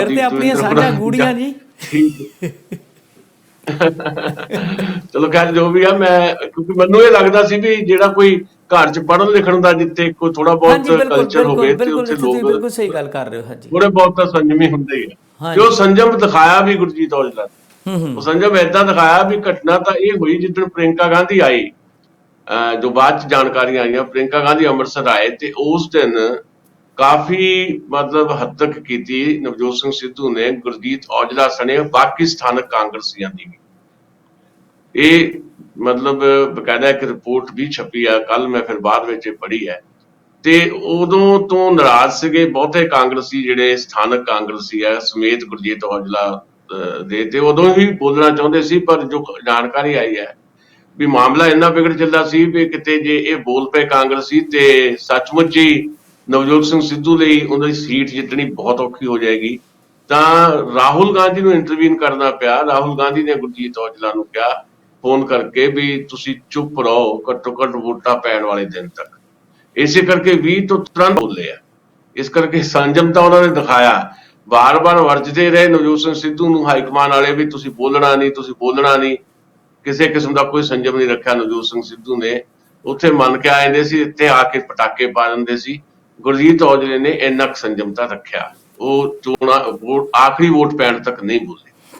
ਉਸ ਤੋਂ ਬਾਅਦ ਜਿਹੜੇ ਬੋਲੇ ਵੀ ਗੁਰਜੀਤ ਔਜਲਾ, ਉਹਨਾਂ ਨੇ ਇਹ ਵੀ ਨਾਲ ਕਹੀ ਹੈ ਕਿ ਕੌਮੀ ਆਗੂ ਆ ਜੀ ਨਵਜੋਤ ਸਿੰਘ ਸਿੱਧੂ, ਇਸ ਕਰਕੇ ਸ਼ਾਇਦ ਉਹ ਆਪਣੇ ਹਲਕੇ 'ਚ ਨਹੀਂ ਆ ਸਕੇ। ਪਰ ਉਹਨਾਂ ਦੀ ਬੋਲਬਾਣੀ ਜਿਹੜੀ ਹੈ ਉਹਨਾਂ ਲਈ ਕਿਤੇ ਨਾ ਕਿਤੇ ਇੱਕ ਕੁਐਸਚਨ ਮਾਰਕ ਉਹਨਾਂ ਦੀ ਕਾਰਗੁਜ਼ਾਰੀ ਤੇ ਲਾਉਂਦੀ ਹੈ। ਹੁਣ ਡੀਜੀਪੀ ਨੂੰ ਜਿਹੜੀ ਚਿੱਠੀ ਲਿਖਣੀ ਹੈ, ਇਹ ਵੀ ਕਾਂਗਰਸ ਪਾਰਟੀ ਦੀ ਸਰਕਾਰ ਰਹੀ ਹੈ। ਕਾਂਗਰਸ ਪਾਰਟੀ 5 ਸਾਲ ਬਕਾਇਦਾ ਸਰਕਾਰ ਚਲਾਈ ਹੈ, ਪੌਣੇ 5 ਸਾਲ ਕੈਪਟਨ ਅਮਰਿੰਦਰ। ਇਹ ਆਪਣੀ ਹੀ ਸਰਕਾਰ ਤੇ ਇੱਕ ਸਵਾਲ ਹੈ ਗੁਰਜੀਤ ਔਜਲਾ ਦਾ। ਮੈਨੂੰ ਲੱਗਦਾ ਵੀ ਅਸੀਂ ਦਾਅਵੇ ਵਾਅਦੇ ਬੜੇ ਕੀਤੇ ਸੀ ਪਰ ਡਰੱਗ ਜਾਂ ਨਸ਼ਾ ਅਸੀਂ ਨਹੀਂ ਰੋਕ ਸਕੇ। ਉਹਦੇ ਨਾਲ ਇਹ ਹੈ ਵੀ ਤੁਸੀਂ ਚਰਚਾ 'ਚ ਤਾਂ ਆ ਗਏ ਹੋ, ਠੀਕ ਹੈ, ਪਰ ਇਹ ਟੈਂਪਰੇਰੀ ਆ, 1-2 ਦਿਨ ਦੀ ਚਰਚਾ ਹੋਏਗੀ, ਕੋਈ ਤਸੱਲੀ ਮਚਣ ਵਾਲੀ ਗੱਲ ਨਹੀਂ। ਇਹ ਤਾਂ ਕੰਮ ਕਰਨਾ ਪਏਗਾ, ਚਾਹੇ ਤੁਸੀਂ ਸੱਤਾ 'ਚ ਆਓ ਜਾਂ ਸੱਤਾ 'ਚ ਦੁਬਾਰਾ ਨਾ ਆਓ। ਜੇ ਤੁਸੀਂ ਮੈਂਬਰ ਪਾਰਲੀਮੈਂਟ ਹੋ, 2024 ਤੱਕ ਤਾਂ ਮੈਂਬਰ ਪਾਰਲੀਮੈਂਟ ਹੋ ਨਾ, ਤਾਂ ਲੱਕ ਬੰਨ ਕੇ ਫਿਰ ਆਪਣੇ ਹਲਕਾ ਜਿੰਨਾ ਤੁਹਾਡਾ ਹਲਕਾ ਪੈਂਦਾ ਉਹ ਸਾਰੇ ਹਲਕੇ ਦੇ ਵਿੱਚ ਇੱਕ ਕੰਪੇਨ ਸ਼ੁਰੂ ਕਰ ਲਓ। ਤੁਸੀਂ ਕਿਸੇ ਦੀ ਟੇਕ ਕਿਉਂ ਰੱਖਦੇ ਆ? ਕਰ ਲਓ ਇੱਕ ਕੰਪੇਨ ਸ਼ੁਰੂ, ਨਾਲੇ ਲੋਕਾਂ 'ਚ ਜਾਓਗੇ, ਨਾਲੇ ਪਤਾ ਲੱਗ ਜਾਊਗਾ ਕਿ ਡਰੱਗ ਦੇ ਖਿਲਾਫ ਜੇ ਕੰਪੇਨ ਤੁਸੀਂ ਸ਼ੁਰੂ ਕਰਨੀ ਹੈ ਤੇ ਤੁਸੀਂ ਕਿਹੜਾ ਹਰਡਲਸ ਨੂੰ ਪਾਰ ਤੁਹਾਨੂੰ ਕਰਨਾ ਪਏ। ਜੀ ਜੀ ਦਸਾਂਝ ਸਾਹਿਬ, ਜਿਹੜੇ ਪੋਲੀਟੀਕਲ ਲੋਕ ਹੈ ਨਾ ਜੀ, ਇਹਨਾਂ ਦੇ ਦੋਗਲੀ ਪਾਲਿਸੀ ਅਕਸਰ ਹੁੰਦੀ ਹੈ। ਚਲੋ ਔਜਲਾ ਸਾਹਿਬ ਬਾਰੇ ਤੁਹਾਡੇ ਬੜੇ ਅੱਛੇ ਵਿਚਾਰ ਹੈ, ਚੰਗੀ ਗੱਲ ਹੈ, ਵਧੀਆ ਇਨਸਾਨ ਵੀ ਨੇ ਉਹ। ਬਹੁਤ ਸਾਰੇ ਬਾਕੀ ਪੋਲੀਟੀਕਲ ਲੋਕਾਂ ਨਾਲੋਂ ਉਹਨਾਂ ਦਾ ਡਿਫਰੈਂਟ ਜਿਹੜਾ ਹੈਗਾ ਨਜ਼ਰ ਆਉਂਦਾ ਆ। ਪਰ ਮੈਂ ਤੁਹਾਨੂੰ ਇਹ ਗੱਲ ਕਰਨੀ ਚਾਹ ਰਿਹਾ ਸੀਗਾ ਕਿ ਜਦੋਂ ਇਹੀ ਪੋਲੀਟੀਕਲ ਲੋਕ ਥੱਲਿਓਂ MLA ਤੋਂ ਲੈ ਕੇ ਜਿਹੜੇ ਹਲਕਾ ਇੰਚਾਰਜ ਬਣਾਏ ਹੁੰਦੇ, ਹਾਰੇ ਹੋਏ ਬੰਦੇ ਵੀ, ਉਹਨਾਂ ਤੋਂ ਲੈ ਕੇ ਪੁਲਿਸ ਕੋਲ ਜਦੋਂ ਜਾਂਦੇ ਆ ਕਿ ਲਾਹਣ ਫੜੀ ਗਈ ਸਾਡੇ ਬੰਦੇ ਦੀ, ਛੱਡ ਦਿਓ ਜੀ, ਫਲਾਣੇ ਬੰਦੇ ਨੇ ਆਹ ਕ੍ਰਾਈਮ ਕੀਤਾ, ਉਹਨੂੰ ਹੱਥ ਨਾ ਲਾਇਓ, ਸਾਡਾ ਬੰਦਾ ਆ, ਤੇ ਜਾਇਜ਼ ਨਜਾਇਜ਼ ਕੰਮ ਲੈਂਦੇ ਆ, ਤੇ ਫਿਰ ਉਹਨਾਂ ਕੋਲੋਂ ਕੀ ਉਮੀਦ ਕਰ ਸਕਦੇ ਆ ਕਿ ਉਹ ਇਮਾਨਦਾਰੀ ਨਾਲ ਜਿੱਥੇ ਵੀ ਕੱਲ ਨੂੰ ਜੇ ਇਹੋ ਸਮੈਕ ਕਿਤੇ ਔਜਲਾ ਸਾਹਿਬ ਦੇ ਹਲਕੇ 'ਚੋਂ ਕਿਸੇ ਵਿਅਕਤੀ ਦੇ ਉੱਤੇ ਪੈ ਜਾਵੇ ਤੇ ਕੀ ਔਜਲਾ ਸਾਹਿਬ ਫੋਨ ਕਰਕੇ SSP ਨੂੰ ਨਹੀਂ ਕਹਿਣਗੇ ਧਿਆਨ ਰੱਖਿਓ ਜੀ, ਸਾਡਾ ਬੰਦਾ ਸਾਡੇ ਗਰੁੱਪ ਦਾ, ਸਾਡੀ ਪਾਰਟੀ ਦਾ, ਧੜੇ ਤੇ ਸਾਰੇ ਪਾਲਦੇ ਆ। ਤੇ ਫਿਰ ਉਹਨਾਂ ਅਫਸਰਾਂ ਕੋਲ ਆਪਾਂ ਇਹ ਵੀ ਉਮੀਦ ਰੱਖੀਏ ਕਿ ਉਹ ਇਹ ਸ਼ੀਸ਼ੇ ਵਾਂਗੂ ਸਾਫ਼ ਹੋਣ ਤੇ ਇਮਾਨਦਾਰੀ ਤੇ ਪਹਿਰਾ ਦੇਣ। ਇਹ ਪੋਸੀਬਲ ਨਹੀਂ ਹੈ ਇਸ ਸਿਸਟਮ ਦੇ ਵਿੱਚ। ਮੈਨੂੰ ਲੱਗਦਾ ਕਿ ਇਹ ਦਿਖਾਵੇ ਲਈ ਬੜਾ ਕੁਝ ਕਰਦੇ ਨੇ ਪੋਲੀਟੀਕਲ ਲੋਕ, ਪਰ ਅੰਦਰੋਂ ਆਪ ਜਦੋਂ ਮਦਦ ਕਰਦੇ ਨੇ ਇੱਕ ਦੂਜੇ ਦੀ, ਗਲਤ ਬੰਦਿਆਂ ਨੂੰ ਸ਼ਹਿ ਦਿੰਦੇ ਨੇ, ਆਪਣੇ ਵਰਕਰਾਂ ਲਈ ਢਾਲ ਬਣ ਕੇ ਖਲੋਂਦੇ ਨੇ, ਤੇ ਫਿਰ ਇਹ ਕੰਮ ਤੇ ਬੜਾ ਔਖਾ ਨਾ ਫਿਰ ਚਲਾਉਣਾ। ਮੈਂ ਇਹ ਤਾਂ ਕਿਹਾ ਵੀ ਤੁਸੀਂ DGP ਨੂੰ ਚਲੋ ਇੱਕ ਚਿੱਠੀ ਲਿਖਤੀ ਆ, ਠੀਕ ਹੈ, ਇੱਕ ਦਿਨ ਦੀ ਗੱਲ ਪੈ ਗਈ ਨਾ, ਅੱਜ ਸੁਰਖੀਆਂ ਬਣ ਗਈਆਂ ਅਖਬਾਰਾਂ ਦੀ, ਕੱਲ ਤੋਂ ਕਹਾਣੀ ਖਤਮ ਹੈ। ਸਵਾਲ ਤਾਂ ਇਹੀ ਮੈਂ ਪਾਇਆ ਵੀ ਜੇ ਤੁਹਾਡਾ ਮੈਂਬਰ ਪਾਰਲੀਮੈਂਟ ਦਾ ਜਿੰਨਾ ਤੁਹਾਡਾ ਹਲਕਾ ਪੈਂਦਾ, ਇਲਾਕਾ ਪੈਂਦਾ, ਉਹਦੇ 'ਚ ਤੁਸੀਂ ਕਰ ਲਓ ਕੰਮ ਭਾਈ, ਤੁਸੀਂ ਕੰਪੇਨ ਸ਼ੁਰੂ ਕਰ ਲਓ ਆਪਣੇ ਸਾਥੀਆਂ ਨੂੰ ਲੈ ਕੇ, ਜਿਹੜੀ ਐਂਟੀ ਡਰੱਗ ਕੰਪੇਨ ਸ਼ੁਰੂ ਕਰਨੀ ਹੈ। ਫਿਰ ਤੁਹਾਨੂੰ ਪਤਾ ਲੱਗ ਜਾਏਗਾ ਕਿ ਕਿੰਨਾ ਕੁ ਤੁਹਾਨੂੰ ਮੁਸ਼ਕਲ ਹੁੰਦਾ ਹੈ, ਕਿਉਂਕਿ ਉਹ ਫਿਰ ਆਹ ਸਾਰੀਆਂ ਚੀਜ਼ਾਂ ਆਉਣਗੀਆਂ। ਤੁਹਾਡੇ ਆਪਣੇ ਕਨੈਕਸ਼ਨ 'ਚ ਲੋਕ ਜਾਂ ਜਿਹੜੇ ਤੁਹਾਡੀ ਪਾਰਟੀ ਦੇ ਕੁਝ ਜਿਹੜੇ ਨੇੜੇ ਤੇੜੇ ਦੇ ਲੋਕ ਹੋਣਗੇ, ਉਹਨਾਂ ਦੀ ਇਨਵੋਲਵਮੈਂਟ ਜਿੱਥੇ ਹੋਏਗੀ, ਤੇ ਜੇ ਉਹਨਾਂ ਨੂੰ ਤੁਸੀਂ ਜਿਹੜਾ ਹੈ ਕੰਪੇਨ ਦੇ ਵਿੱਚ ਘੇਰੇ 'ਚ ਲੈ ਕੇ ਆਓਗੇ ਤੇ ਤੁਹਾਨੂੰ ਆਪ ਪਤਾ ਲੱਗ ਜਾਣਾ ਕਿ ਕਿੰਨਾ ਔਖਾ ਕਾਰਜ ਹੈ ਇਹ, ਤੇ ਕਿਵੇਂ ਇਹ ਸਾਰੇ ਕੁਝ ਨੂੰ ਜਿਹੜਾ ਤੁਸੀਂ ਕਰੋਗੇ। ਜੇ ਤੁਹਾਡਾ ਬੰਦਾ ਹੀ ਕੋਈ ਫੜਿਆ ਗਿਆ ਤੇ ਫਿਰ ਮੁੜ ਕੇ ਤੁਸੀਂ ਫਿਰ ਉਹਦੇ ਤੋਂ ਛੁਟਕਾਰਾ ਪਾ ਸਕਦੇ, ਫਿਰ ਉਹਨੂੰ ਬਚਾਉਣ ਦੀ ਕੋਸ਼ਿਸ਼ ਕਰੋਗੇ। ਫਿਰ ਤਾਂ ਸਿੱਧੀ ਜਿਹੀ ਗੱਲ ਹੈ ਕਿ ਜਿੱਦਾਂ ਦੀ ਸਾਡੀ ਰਾਜਨੀਤੀ ਹੈ, ਇਹਦੇ 'ਚ ਤਾਂ ਫਿਰ ਧੜੇ ਪਾਲੇ ਜਾਂਦੇ ਆ, ਇਹਦੇ 'ਚ ਕੰਪੇਨ ਰਹਿ ਜਾਂਦੀ ਹੈ, ਸਿਰਫ ਧੜੇਬਾਜ਼ੀ ਹੁੰਦੀ ਹੈ, ਆਪਣੇ ਬੰਦੇ ਬਚਾਉਣੇ ਹੁੰਦੇ ਆ ਤੇ ਵਿਰੋਧੀਆਂ ਦੇ ਬੰਦੇ ਜਿਹੜੇ ਨਿਸ਼ਾਨੇ ਤੇ ਲੈਣੇ ਹੁੰਦੇ ਆ। ਵਿਕਰਮ ਸਿੰਘ ਮਜੀਠੀਆ ਬਾਰੇ ਵੀ ਇਹੀ ਚਰਚਾ ਹੁੰਦੀ ਹੈ ਨਾ ਵੀ ਉਹ ਕਿਹੜਾ ਪਿੰਡ ਆ ਉਹਨਾਂ ਦਾ ਮਜੀਠਾ ਹਲਕੇ ਦਾ ਜਿੱਥੇ ਉਹਨਾਂ ਨੇ ਆਪਣੇ ਵਿਰੋਧੀਆਂ ਤੇ ਕੋਈ ਪਰਚੇ ਨਾ ਦਰਜ ਕਰਵਾਏ ਹੋਣ। ਇਹ ਇਸ਼ੂ ਵੀ ਬਣਦਾ ਰਿਹਾ। ਨਵਜੋਤ ਸਿੰਘ ਸਿੱਧੂ ਨੇ ਵੀ ਇਹ ਗੱਲ ਉਭਾਰੀ ਹੈ ਵੀ ਭਾਈ ਮੈਨੂੰ ਤਾਂ ਇੰਨਾ ਚਿਰ ਹੋ ਗਿਆ ਇੱਥੇ, ਵੀ ਦੱਸ ਦੋ ਮੈਂ ਇੱਕ ਵੀ ਪਰਚਾ ਕਿਸੇ ਤੇ ਪਾਇਆ ਹੋਵੇ, ਤੇ ਮਜੀਠੀਆ ਹੋਰੀ ਦੱਸ ਦੇਣ ਵੀ ਕਿਹਤੇ ਪਰਚਾ ਨਹੀਂ ਪਾਇਆ ਆਪਣੇ ਵਿਰੋਧੀ ਤੇ। ਸਾਰਾ ਕੁਝ ਜਿਹੜੇ ਸਿਆਸਤ ਦੇ ਵਿੱਚ ਗੰਧਲਾਪਨ ਹੈ, ਇਹ ਹਰ ਥਾਂ ਦੇ ਉੱਤੇ ਕੈਂਸਰ ਵਾਂਗ ਫੈਲਿਆ ਹੋਇਆ ਹੈ, ਹਰ ਰਾਜਨੀਤਿਕ ਪਾਰਟੀ 'ਚ ਹੋ ਗਿਆ ਹੈ। ਤੇ ਮੈਨੂੰ ਲੱਗਦਾ ਕਿ ਆਉਣ ਵਾਲੇ ਸਮੇਂ ਦੇ ਵਿੱਚ ਸ਼੍ਰੋਮਣੀ ਅਕਾਲੀ ਦਲ, ਕਾਂਗਰਸ ਤੇ ਭਾਰਤੀ ਜਨਤਾ ਪਾਰਟੀ ਤੋਂ ਬਾਅਦ ਜਿਹੜੀ ਸਭ ਤੋਂ ਜ਼ਿਆਦਾ ਨੰਬਰ ਲੈਣ ਵਾਲੀ ਹੈ ਨਾ ਮਾਮਲਿਆਂ ਦੇ ਵਿੱਚ, ਉਹ ਆਮ ਆਦਮੀ ਪਾਰਟੀ ਹੈ, ਕਿਉਂਕਿ ਆਮ ਆਦਮੀ ਪਾਰਟੀ 'ਚ ਸਾਰਾ ਕੂੜਾ ਕਰਕਟ ਜਿਹੜਾ ਹੈ ਉਹ ਜਾ ਚੁੱਕਾ ਹੈ 60-70 ਬੰਦਿਆਂ ਦੇ ਰੂਪ ਦੇ ਵਿੱਚ। ਜੀ ਅੱਛਾ, ਤੁਸੀਂ ਬਿਕਰਮ ਮਜੀਠੀਆ ਦਾ ਜ਼ਿਕਰ ਕਰਤਾ, ਉਹਨਾਂ ਨਾਲ ਰਿਲੇਟਡ ਵੀ ਇੱਕ ਦੋ ਗੱਲਾਂ ਕਰ ਲਈਏ। ਇੱਕ ਤਾਂ ਜੇ ਸੰਜਮ ਦੀ ਗੱਲ ਚੱਲੀ ਆ, ਤੇ ਜਿੰਨੇ ਸੰਜਮੀ ਤੇ ਨਿਮਰਤਾ ਦੇ ਪੁੰਜ ਬਿਕਰਮ ਮਜੀਠੀਆ ਇਸ ਇਲੈਕਸ਼ਨ 'ਚ ਆਏ ਆ, ਮੇਰੇ ਖਿਆਲ 'ਚ ਮੈਂ ਹੋਰ ਕਿਸੇ ਵਰਕਰ ਨੂੰ ਨਹੀਂ ਵੇਖਿਆ। ਆਪਾਂ ਯੂਪੀ ਵਾਲੇ ਦੇ ਕੰਨ ਫੜ ਕੇ ਵਾਲੀ ਗੱਲ ਤੇ ਕਰ ਲਈ ਆ, ਪਰ ਬਿਕਰਮ ਮਜੀਠੀਆ ਹਰੀ ਜਿਸ ਤਰੀਕੇ ਨਾਲ ਕੈਮਰੇ ਅੱਗੇ ਆ ਕੇ ਗੱਲ ਕਰਦੇ ਨੇ ਕਿ ਆਪਣੇ ਦੁਸ਼ਮਣ ਨੂੰ ਵੀ ਮੇਰਾ ਮਤਲਬ, ਉਹ ਜਿਹੜਾ ਜਦੋਂ ਉਹਨਾਂ ਦਾ ਟਾਕਰਾ ਹੁੰਦਾ ਆ ਤੇ ਮੀਡੀਆ ਨੇ ਕੁਝ ਹੋਰ ਹਵਾ ਦਿੱਤੀ, ਪਰ ਉਹਨਾਂ ਨੇ ਉਹਨਾਂ ਨੂੰ ਹੱਥ ਜੋੜ ਕੇ ਸਤਿ ਸ੍ਰੀ ਅਕਾਲ ਬੁਲਾਈ, ਔਰ ਉਸ ਤੋਂ ਬਾਅਦ ਵੀ ਕਹਿੰਦੇ ਕਿ ਮੇਰਾ ਇਹ ਜਿਹੜਾ ਫਰਜ਼ ਬਣਦਾ ਆ ਕਿ ਮੈਂ ਇੱਕ ਦੂਜੇ ਦਾ ਸਤਿਕਾਰ ਬਰਾਬਰ ਰੱਖਾਂ। ਜਦੋਂ ਗੱਲ ਮਾਤਾਵਾਂ ਭੈਣਾਂ ਦੀ ਕਰਦੇ ਆ ਜਾਂ ਆਪਣੇ ਹਲਕੇ ਦੇ ਲੋਕਾਂ ਦੀ ਕਰਦੇ ਆ, ਤੇ ਜਿਹੜੀ ਸ਼ਬਦਾਵਲੀ ਉਹ ਵਰਤਦੇ ਆ, ਕਈ ਵਾਰ ਤਾਂ ਐਂ ਲੱਗਦਾ ਹੈ ਕਿ ਜਿੱਦਾਂ ਕਿਸੇ ਗੁਰਦੁਆਰੇ ਦੇ ਗ੍ਰੰਥੀ ਸਾਹਿਬ ਬੋਲ ਰਹੇ ਹੁੰਦੇ ਆ ਕਿ ਉਹਨਾਂ ਨੇ ਕੋਈ ਮੂੰਹ ਐਸਾ ਸ਼ਬਦ ਨਾ ਨਿਕਲ ਜਾਏ ਜਿਹੜਾ ਗੁਰਮਰਿਆਦਾ ਦੇ ਉਲਟ ਹੋਵੇ। ਤੇ ਸੰਜਮ ਤੇ ਉਹਨਾਂ ਵੀ ਬੜਾ ਦਿਖਾਇਆ ਜੀ। ਤੇ ਸੰਜਮ ਉਹਨਾਂ ਨੇ ਕੋਈ ਇਹ ਵੀ ਕਰ ਲਿਆ ਅੱਜ ਕਿ ਪੇਸ਼ ਹੋਣਾ ਸੀ, ਨਹੀਂ ਗਏ, ਸਵੇਰੇ ਕਹਿੰਦੇ ਪੇਸ਼ ਹੋਣਗੇ। ਦੇਖੋ ਉਹਨਾਂ ਨੇ ਸੰਜਮ, ਜੇ ਤੁਸੀਂ ਦੇਖੋ ਤਾਂ ਆਖਰੀ 20 ਦਿਨ 'ਚ ਉਹਨਾਂ ਨੇ ਸਟ੍ਰੈਟਜੀ ਆਪਣੀ ਬਦਲੀ। ਇਲੈਕਸ਼ਨ ਦੇ ਆਖਰੀ 20-25 ਦਿਨ ਕਹਿ ਲਓ, ਮਹੀਨਾ ਕਹਿ ਲਓ, ਉਹਨਾਂ ਨੇ ਆਪਣੀ ਸਟ੍ਰੈਟਜੀ ਬਦਲੀ ਆ। ਉਹਨਾਂ ਦੇ ਰਣਨੀਤੀਕਾਰ ਕੌਣ ਹੋਣਗੇ ਸਾਨੂੰ ਨਹੀਂ ਪਤਾ, ਉਹਨਾਂ ਨੇ ਆਪਣੀ ਸਟ੍ਰੈਟਜੀ ਬਦਲੀ ਤੇ ਉਹ ਜਿਸ ਢੰਗ ਨਾਲ ਮਜੀਠਾ ਹਲਕਾ ਛੱਡ ਕੇ ਅੰਮ੍ਰਿਤਸਰ ਈਸਟ ਦੇ ਵਿੱਚ, ਉਹਦੇ 'ਚੋਂ ਸਾਫ਼ ਪਤਾ ਲੱਗਦਾ ਸੀ ਕਿ ਉਹਨਾਂ ਨੂੰ ਬਕਾਇਦਾ ਕਿਤੋਂ ਕਿਤੋਂ ਡਾਇਰੈਕਸ਼ਨ ਮਿਲ ਰਹੀ ਹੈ ਕਿ ਤੁਸੀਂ ਬਿਹੇਵ ਕਰਨਾ। ਪੈਰਲਲ ਨਵਜੋਤ ਸਿੰਘ ਸਿੱਧੂ ਜਿਹੜੇ ਆ ਉਹ ਹੋਰ ਤਰ੍ਹਾਂ ਬਿਹੇਵ ਕਰ ਰਹੇ ਸੀ, ਤੇ ਇਹ ਸਟ੍ਰੈਟਜੀ ਜਿਹੜੀ ਆਮ ਤੌਰ ਦੇ ਉੱਤੇ ਇਦਾਂ ਦੀ ਜਿਹੜੀ ਯੂਜ਼ ਕੀਤੀ ਜਾਂਦੀ ਹੈ, ਉਹ ਅਸਰ ਵੀ ਕਰਦੀ ਹੈ। ਇਸੇ ਕਰਕੇ ਜਿਹੜਾ ਸ਼੍ਰੋਮਣੀ ਅਕਾਲੀ ਦਲ ਜਿਹਦੀ ਉਹ, ਕਿਉਂਕਿ ਉਹ ਜਿਹੜਾ ਹਲਕਾ ਹੈ ਈਸਟ ਵਾਲਾ, ਤੁਹਾਨੂੰ ਜ਼ਿਆਦਾ ਪਤਾ ਕਿਉਂਕਿ ਤੁਸੀਂ ਅੰਮ੍ਰਿਤਸਰ ਤੋਂ, ਪਰ ਉਹ ਹਲਕੇ ਬਾਰੇ ਜੋ ਸਾਡੇ ਕੋਲ ਜਾਣਕਾਰੀ ਹੈ, ਉਹ ਬਹੁਤ ਪੱਕਾ ਠੱਕਾ ਕਾਂਗਰਸੀ ਹਲਕਾ ਹੈ। ਅੰਮ੍ਰਿਤਸਰ ਈਸਟ ਕਾਂਗਰਸ ਬਹੁਤ ਮਜ਼ਬੂਤ ਹੈ ਉੱਥੇ, ਤੇ ਇਸੇ ਕਰਕੇ ਉੱਥੇ ਅਕਾਲੀ ਦਲ ਤੇ ਬੀਜੇਪੀ ਗੱਠਜੋੜ ਪਿਛਲੀ ਵਾਰੀ ਸਿਰਫ 17,000 ਵੋਟ ਹੀ ਉਹਨਾਂ ਦਾ ਕੈਂਡੀਡੇਟ ਲੈ ਸਕਿਆ ਸੀ। ਇੰਨੀ ਕਮਜ਼ੋਰ ਸਥਿਤੀ ਦੇ ਬਾਵਜੂਦ ਫਾਈਟ ਵਿੱਚ ਆ ਜਾਣਾ ਬਿਕਰਮ ਸਿੰਘ ਮਜੀਠੀਆ ਦਾ, ਉਹ ਇਸ ਸਟ੍ਰੈਟਜੀ ਦਾ ਪਾਰਟ ਹੋ ਸਕਦਾ ਹੈ। ਈਵਨ ਉਹਨਾਂ ਨੇ ਉਹ ਤਾਂ ਆਮ ਆਦਮੀ ਪਾਰਟੀ ਦੇ ਕੈਂਡੀਡੇਟ ਦੇ ਦਫ਼ਤਰ ਜਾ ਵੜੇ, ਮਤਲਬ ਇਹ ਵੀ ਆਪਣੇ ਆਪ 'ਚ ਪਹਿਲੀ ਵਾਰ ਦੇਖਿਆ ਗਿਆ ਵੀ ਆਮ ਆਦਮੀ ਪਾਰਟੀ ਦੇ ਦਫ਼ਤਰ ਜਾ ਵੜੇ। ਫਿਰ ਜਦੋਂ ਇੱਕ ਬੂਥ ਦੇ ਉੱਤੇ ਵੋਟਾਂ ਵਾਲੇ ਦਿਨ ਮੁਲਾਕਾਤ ਹੁੰਦੀ ਹੈ, ਤੇ ਉਹ ਵੀ ਜਿਹੜਾ ਆ ਉਹ ਆਪਣੇ ਆਪ ਦੇ ਵਿੱਚ ਬੜਾ, ਵੈਸੇ ਉਹ ਕੈਂਡੀਡੇਟ ਉਹਨਾਂ ਦੇ ਹਲਕੇ 'ਚ, ਉਹਨਾਂ ਦੇ ਮੁਕਾਬਲੇ ਦਾ ਕੈਂਡੀਡੇਟ ਨਹੀਂ ਸੀ। ਉਹਨਾਂ ਦੇ ਹਲਕੇ 'ਚ ਤੇ ਡਾਕਟਰ ਜੀਵਨ ਜੋਤ ਕੌਰ ਨੇ, ਮੇਰੇ ਖਿਆਲ ਉਹ ਕੋਈ ਦੂਜੇ ਹਲਕੇ ਦੇ ਮਤਲਬ ਆਫਿਸ 'ਚ ਗਏ ਸੀਗੇ। ਹੋ ਸਕਦਾ ਕੋਈ ਹੋਰ ਹਲਕਾ ਹੋਵੇ, ਪਰ ਉਹ ਜਿੱਦਾਂ ਮਤਲਬ ਵਾਇਰਲ ਹੋਇਆ, ਜੇ ਲੱਗਦਾ ਸੀ ਭਾਵੇਂ ਉਹ ਕੈਂਡੀਡੇਟ ਨੂੰ ਨਹੀਂ ਮਿਲੇ, ਪਰ ਕਿਸੇ ਆਫਿਸ ਚੱਲ ਜਾਣਾ ਆਮ ਆਦਮੀ ਪਾਰਟੀ ਦੇ, ਫਿਰ ਉਹ ਬੰਦੇ ਨੂੰ ਵੀ ਕੈਮਰੇ 'ਚ ਲੈ ਆਉਣਾ, ਤੇ ਉਹਦੇ ਵੱਲੋਂ ਵੀ ਇਹ ਕਹਿਣਾ ਵੀ ਸਾਡਾ ਕੋਈ ਰਾਜਨੀਤਿਕ ਵਿਰੋਧ ਹੋ ਸਕਦਾ। ਪਰ ਮਜੀਠੀਆ ਸਾਹਿਬ 7-8 ਵਾਰ ਉਹਨਾਂ ਨੇ ਬੋਲਿਆ ਵੀ ਇਹ ਬੜੇ ਚੰਗੇ ਇਨਸਾਨ ਹੈ ਜੀ। ਇਹਦਾ ਅਸਰ ਤਾਂ ਦੇਖੋ ਜੀ ਇੱਕ ਜਾਂਦਾ ਹੀ ਹੈ। ਬਿਲਕੁਲ, ਇੱਕ ਪਾਸੇ ਕੋਈ ਬਹੁਤ ਜ਼ਿਆਦਾ ਕਹਿ ਲਓ ਵੀ ਇਦਾਂ ਦਾ ਰਵੱਈਆ ਅਖਤਿਆਰ ਕਰਦਾ ਜਿਹਦੇ ਤੋਂ ਇਦਾਂ ਦਾ ਪਰਸੈਪਸ਼ਨ ਆ ਵੀ ਇਹ ਬੰਦਾ ਬੜਾ ਹੰਕਾਰੀ ਹੈ, ਇਹ ਵਿਰੋਧੀਆਂ ਨੂੰ ਤਾਂ ਕੀ, ਇਹ ਤਾਂ ਆਪਣਿਆਂ ਨੂੰ ਨਹੀਂ ਛੱਡਦਾ। ਦੂਜੇ ਬੰਦੇ ਆ ਵੀ ਇਹ ਤਾਂ ਵਿਰੋਧੀਆਂ ਨਾਲ ਵੀ ਪਿਆਰ ਨਾਲ ਪੇਸ਼ ਆ ਰਿਹਾ, ਭਾਵੇਂ ਸਟ੍ਰੈਟਜੀ ਦੇ ਤਹਿਤ ਮਹੀਨਾ ਕਿ ਪਹਿਲਾਂ ਸ਼ੁਰੂ ਹੋਇਆ ਹੋਵੇ। ਇਹ ਸਟ੍ਰੈਟਜੀ ਨੇ ਉਹਨਾਂ ਨੂੰ ਲਾਭ ਤਾਂ ਲਾਜ਼ਮੀ ਤੌਰ ਤੇ ਦਿੱਤਾ ਹੋਊਗਾ। ਅਗਲੀ ਗੱਲ ਇਹ ਹੈ ਕਿ ਮਤਲਬ ਭਾਰਤੀ ਸਮੇਂ ਦੇ ਮੁਤਾਬਕ ਕੱਲ ਆਖਰੀ ਦਿਨ ਸੀ ਰਾਹਤ ਦਾ। ਸੁਪਰੀਮ ਕੋਰਟ ਨੇ ਜਿਹੜੀ ਦਿੱਤੀ ਸੀ ਰਾਹਤ ਬਿਕਰਮ ਸਿੰਘ ਮਜੀਠੀਆ ਨੂੰ, ਗ੍ਰਿਫਤਾਰੀ ਤੇ ਰੋਕ ਸੀ, ਕੋਈ ਜ਼ਮਾਨਤ ਨਹੀਂ ਸੀ, ਸਿਰਫ ਇੱਕ ਰਿਲੈਕਸੇਸ਼ਨ ਇਹ ਦਿੱਤੀ ਸੀ ਵੀ ਤੁਸੀਂ ਠੀਕ ਹੈ, ਚੋਣ ਹੈ ਨਾ, ਇਸ ਕਰਕੇ ਭਾਈ ਤੁਹਾਡਾ ਇੱਕ ਸੰਵਿਧਾਨਕ ਹੱਕ ਵੀ ਹੈ ਤੇ ਤੁਹਾਨੂੰ ਨਹੀਂ ਗ੍ਰਿਫਤਾਰ ਕਰਦੇ ਉਦੋਂ ਤੱਕ, ਪਰ 23 ਤਰੀਕ ਲਾਸਟ ਹੈ ਤੇ ਫਿਰ ਉਹ ਤਰੀਕ ਮੁੱਕ ਗਈ ਹੈ। ਤੇ ਅੱਜ ਲੱਗਦਾ ਹੈ ਕਿ ਪਹਿਲੇ ਸਮੇਂ ਦੇ ਦੌਰਾਨ ਹੀ, ਮਤਲਬ 2 ਵਜੇ ਤੋਂ ਪਹਿਲਾਂ ਜਾਂ 1 ਵਜੇ ਤੋਂ ਪਹਿਲਾਂ ਸ਼ਾਇਦ ਭਾਰਤੀ ਸਮੇਂ ਦੇ ਮੁਤਾਬਕ ਉਹ ਲੋਅਰ ਕੋਰਟ ਦੇ ਵਿੱਚ ਪੇਸ਼ ਹੋ ਜਾਣਗੇ, ਕਿਉਂਕਿ ਸੁਪਰੀਮ ਕੋਰਟ ਨੇ ਇਹ ਕਿਹਾ ਕਿ ਤੁਸੀਂ ਜੇ ਦੁਬਾਰਾ ਜ਼ਮਾਨਤ ਲਾਉਣੀ ਵੀ ਹੈ ਤਾਂ ਤੁਸੀਂ ਗ੍ਰਿਫਤਾਰੀ ਤੇ ਤੁਹਾਡੇ ਰੋਕ ਹੈ 23 ਤੱਕ, ਦੁਬਾਰਾ ਜ਼ਮਾਨਤ ਲਾਉਣੀ ਹੈ ਤੇ ਪਹਿਲਾਂ ਤੁਹਾਨੂੰ ਸਰੈਂਡਰ ਕਰਨਾ ਪੈਣਾ ਹੈ। ਪਹਿਲਾਂ ਸਰੈਂਡਰ ਤੇ ਸਰੈਂਡਰ ਕੇ ਤੇ ਜਿਹੜੀ ਜ਼ਮਾਨਤ ਹੈ ਉਹ ਵੀ ਆਪਣੀ ਲੋਅਰ ਕੋਰਟ 'ਚ ਲਾਓ ਪਹਿਲਾਂ, ਜਿੱਥੋਂ ਪਹਿਲਾਂ ਰੱਦ ਹੋ ਚੁੱਕੀ ਹੈ। ਸੋ ਦੁਬਾਰਾ ਉੱਥੇ ਉਹ ਅਪਲਾਈ ਕਰਨਗੇ, ਜੋ ਜਾਣਕਾਰੀ ਮਿਲੀ ਹੈ। ਦੇਖਦੇ ਹਾਂ, ਅੱਜ ਕਾਫੀ ਹਾਈ ਵੋਲਟੇਜ ਜਿਹੜਾ ਸਾਰਾ ਕੁਝ ਇਹ ਮਾਮਲਾ ਰਹੇਗਾ ਤੇ ਬ੍ਰੇਕਿੰਗ ਨਿਊਜ਼ ਦੇ ਨਾਂ ਦੇ ਉੱਤੇ ਸਾਰੇ ਪਾਸੇ ਚੀਕ ਚਿਹਾੜਾ ਹੁਣ ਪੈਣ ਵਾਲਾ ਹੈ ਦੁਪਹਿਰ ਤੱਕ। ਜੀ ਜੀ, ਅੱਛਾ ਦਸਾਂਝ ਸਾਹਿਬ, ਕਿਹਾ ਜਾਂਦਾ ਹੈ ਕਿ ਜਿਹੜੇ ਪੰਜਾਬ ਦੇ ਇੰਚਾਰਜ ਨੇ ਕਾਂਗਰਸ ਦੇ, ਉਹਨਾਂ ਨੇ ਇੱਕ ਮੀਟਿੰਗ ਕੀਤੀ ਹੈ ਕੋਈ ਚੰਡੀਗੜ੍ਹ 'ਚ, ਸ਼ਾਇਦ ਮੰਥਨ ਕਰ ਰਹੇ ਹੋਣਗੇ ਇਲੈਕਸ਼ਨ ਦਾ ਕਿ ਸਾਡੀ ਕੀ ਸਟ੍ਰੈਟਜੀ ਹੋਏਗੀ, ਕੀ ਜਿੱਤਣਾ, ਕੀ ਹਾਰਨਾ, ਕਿੱਥੋਂ ਕੀ ਹੋਏਗਾ।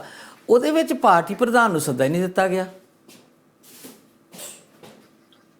ਦੇਖੋ, ਗੁਰਪ੍ਰੀਤ ਸਿੰਘ ਸਿੱਧੂ ਹੋਰਾਂ ਦਾ ਜੋ ਸਾਡੇ ਕੋਲ ਜਾਣਕਾਰੀਆਂ ਆ ਰਹੀਆਂ ਹੈ ਕਿ ਜੇ ਤਾਂ ਦੇਖੋ ਕਾਂਗਰਸ ਜਿੱਤਦੀ ਹੈ ਤਾਂ ਵੀ ਨਵਜੋਤ ਸਿੰਘ ਸਿੱਧੂ ਲਈ ਔਖਾ ਹੈ, ਜੇ ਕਾਂਗਰਸ ਹਾਰਦੀ ਹੈ ਤੇ ਤਾਂ ਵੀ ਨਵਜੋਤ ਸਿੰਘ ਸਿੱਧੂ ਲਈ ਔਖਾ ਹੈ। ਨਵਜੋਤ ਕੌਰ ਸਿੱਧੂ ਨੇ ਤਾਂ ਕਿਤੇ ਕਹਿ ਹੀ ਦਿੱਤਾ ਕਿ ਪਹਿਲਾਂ ਵੀ ਕਿਹਾ ਸੀ, ਪਰ ਹੁਣ ਫਿਰ ਵੋਟਾਂ ਤੋਂ ਬਾਅਦ ਵੀ ਕਹਿ ਦਿੱਤਾ ਕਿ ਮੈਂ ਤਾਂ ਐਕਟਿਵ ਪੋਲਿਟਿਕਸ ਛੱਡ ਦੇਣੀ ਆ, ਮੈਂ ਆਪਣੇ ਪ੍ਰੋਫੈਸ਼ਨ 'ਚ ਚਲਾ ਜਾਣਾ। ਕਾਫੀ ਨਿਰਾਸ਼ਤਾ ਲੱਗਦੀ ਹੈ ਉਹਨਾਂ ਦੇ ਪਰਿਵਾਰ ਦੇ ਵਿੱਚ।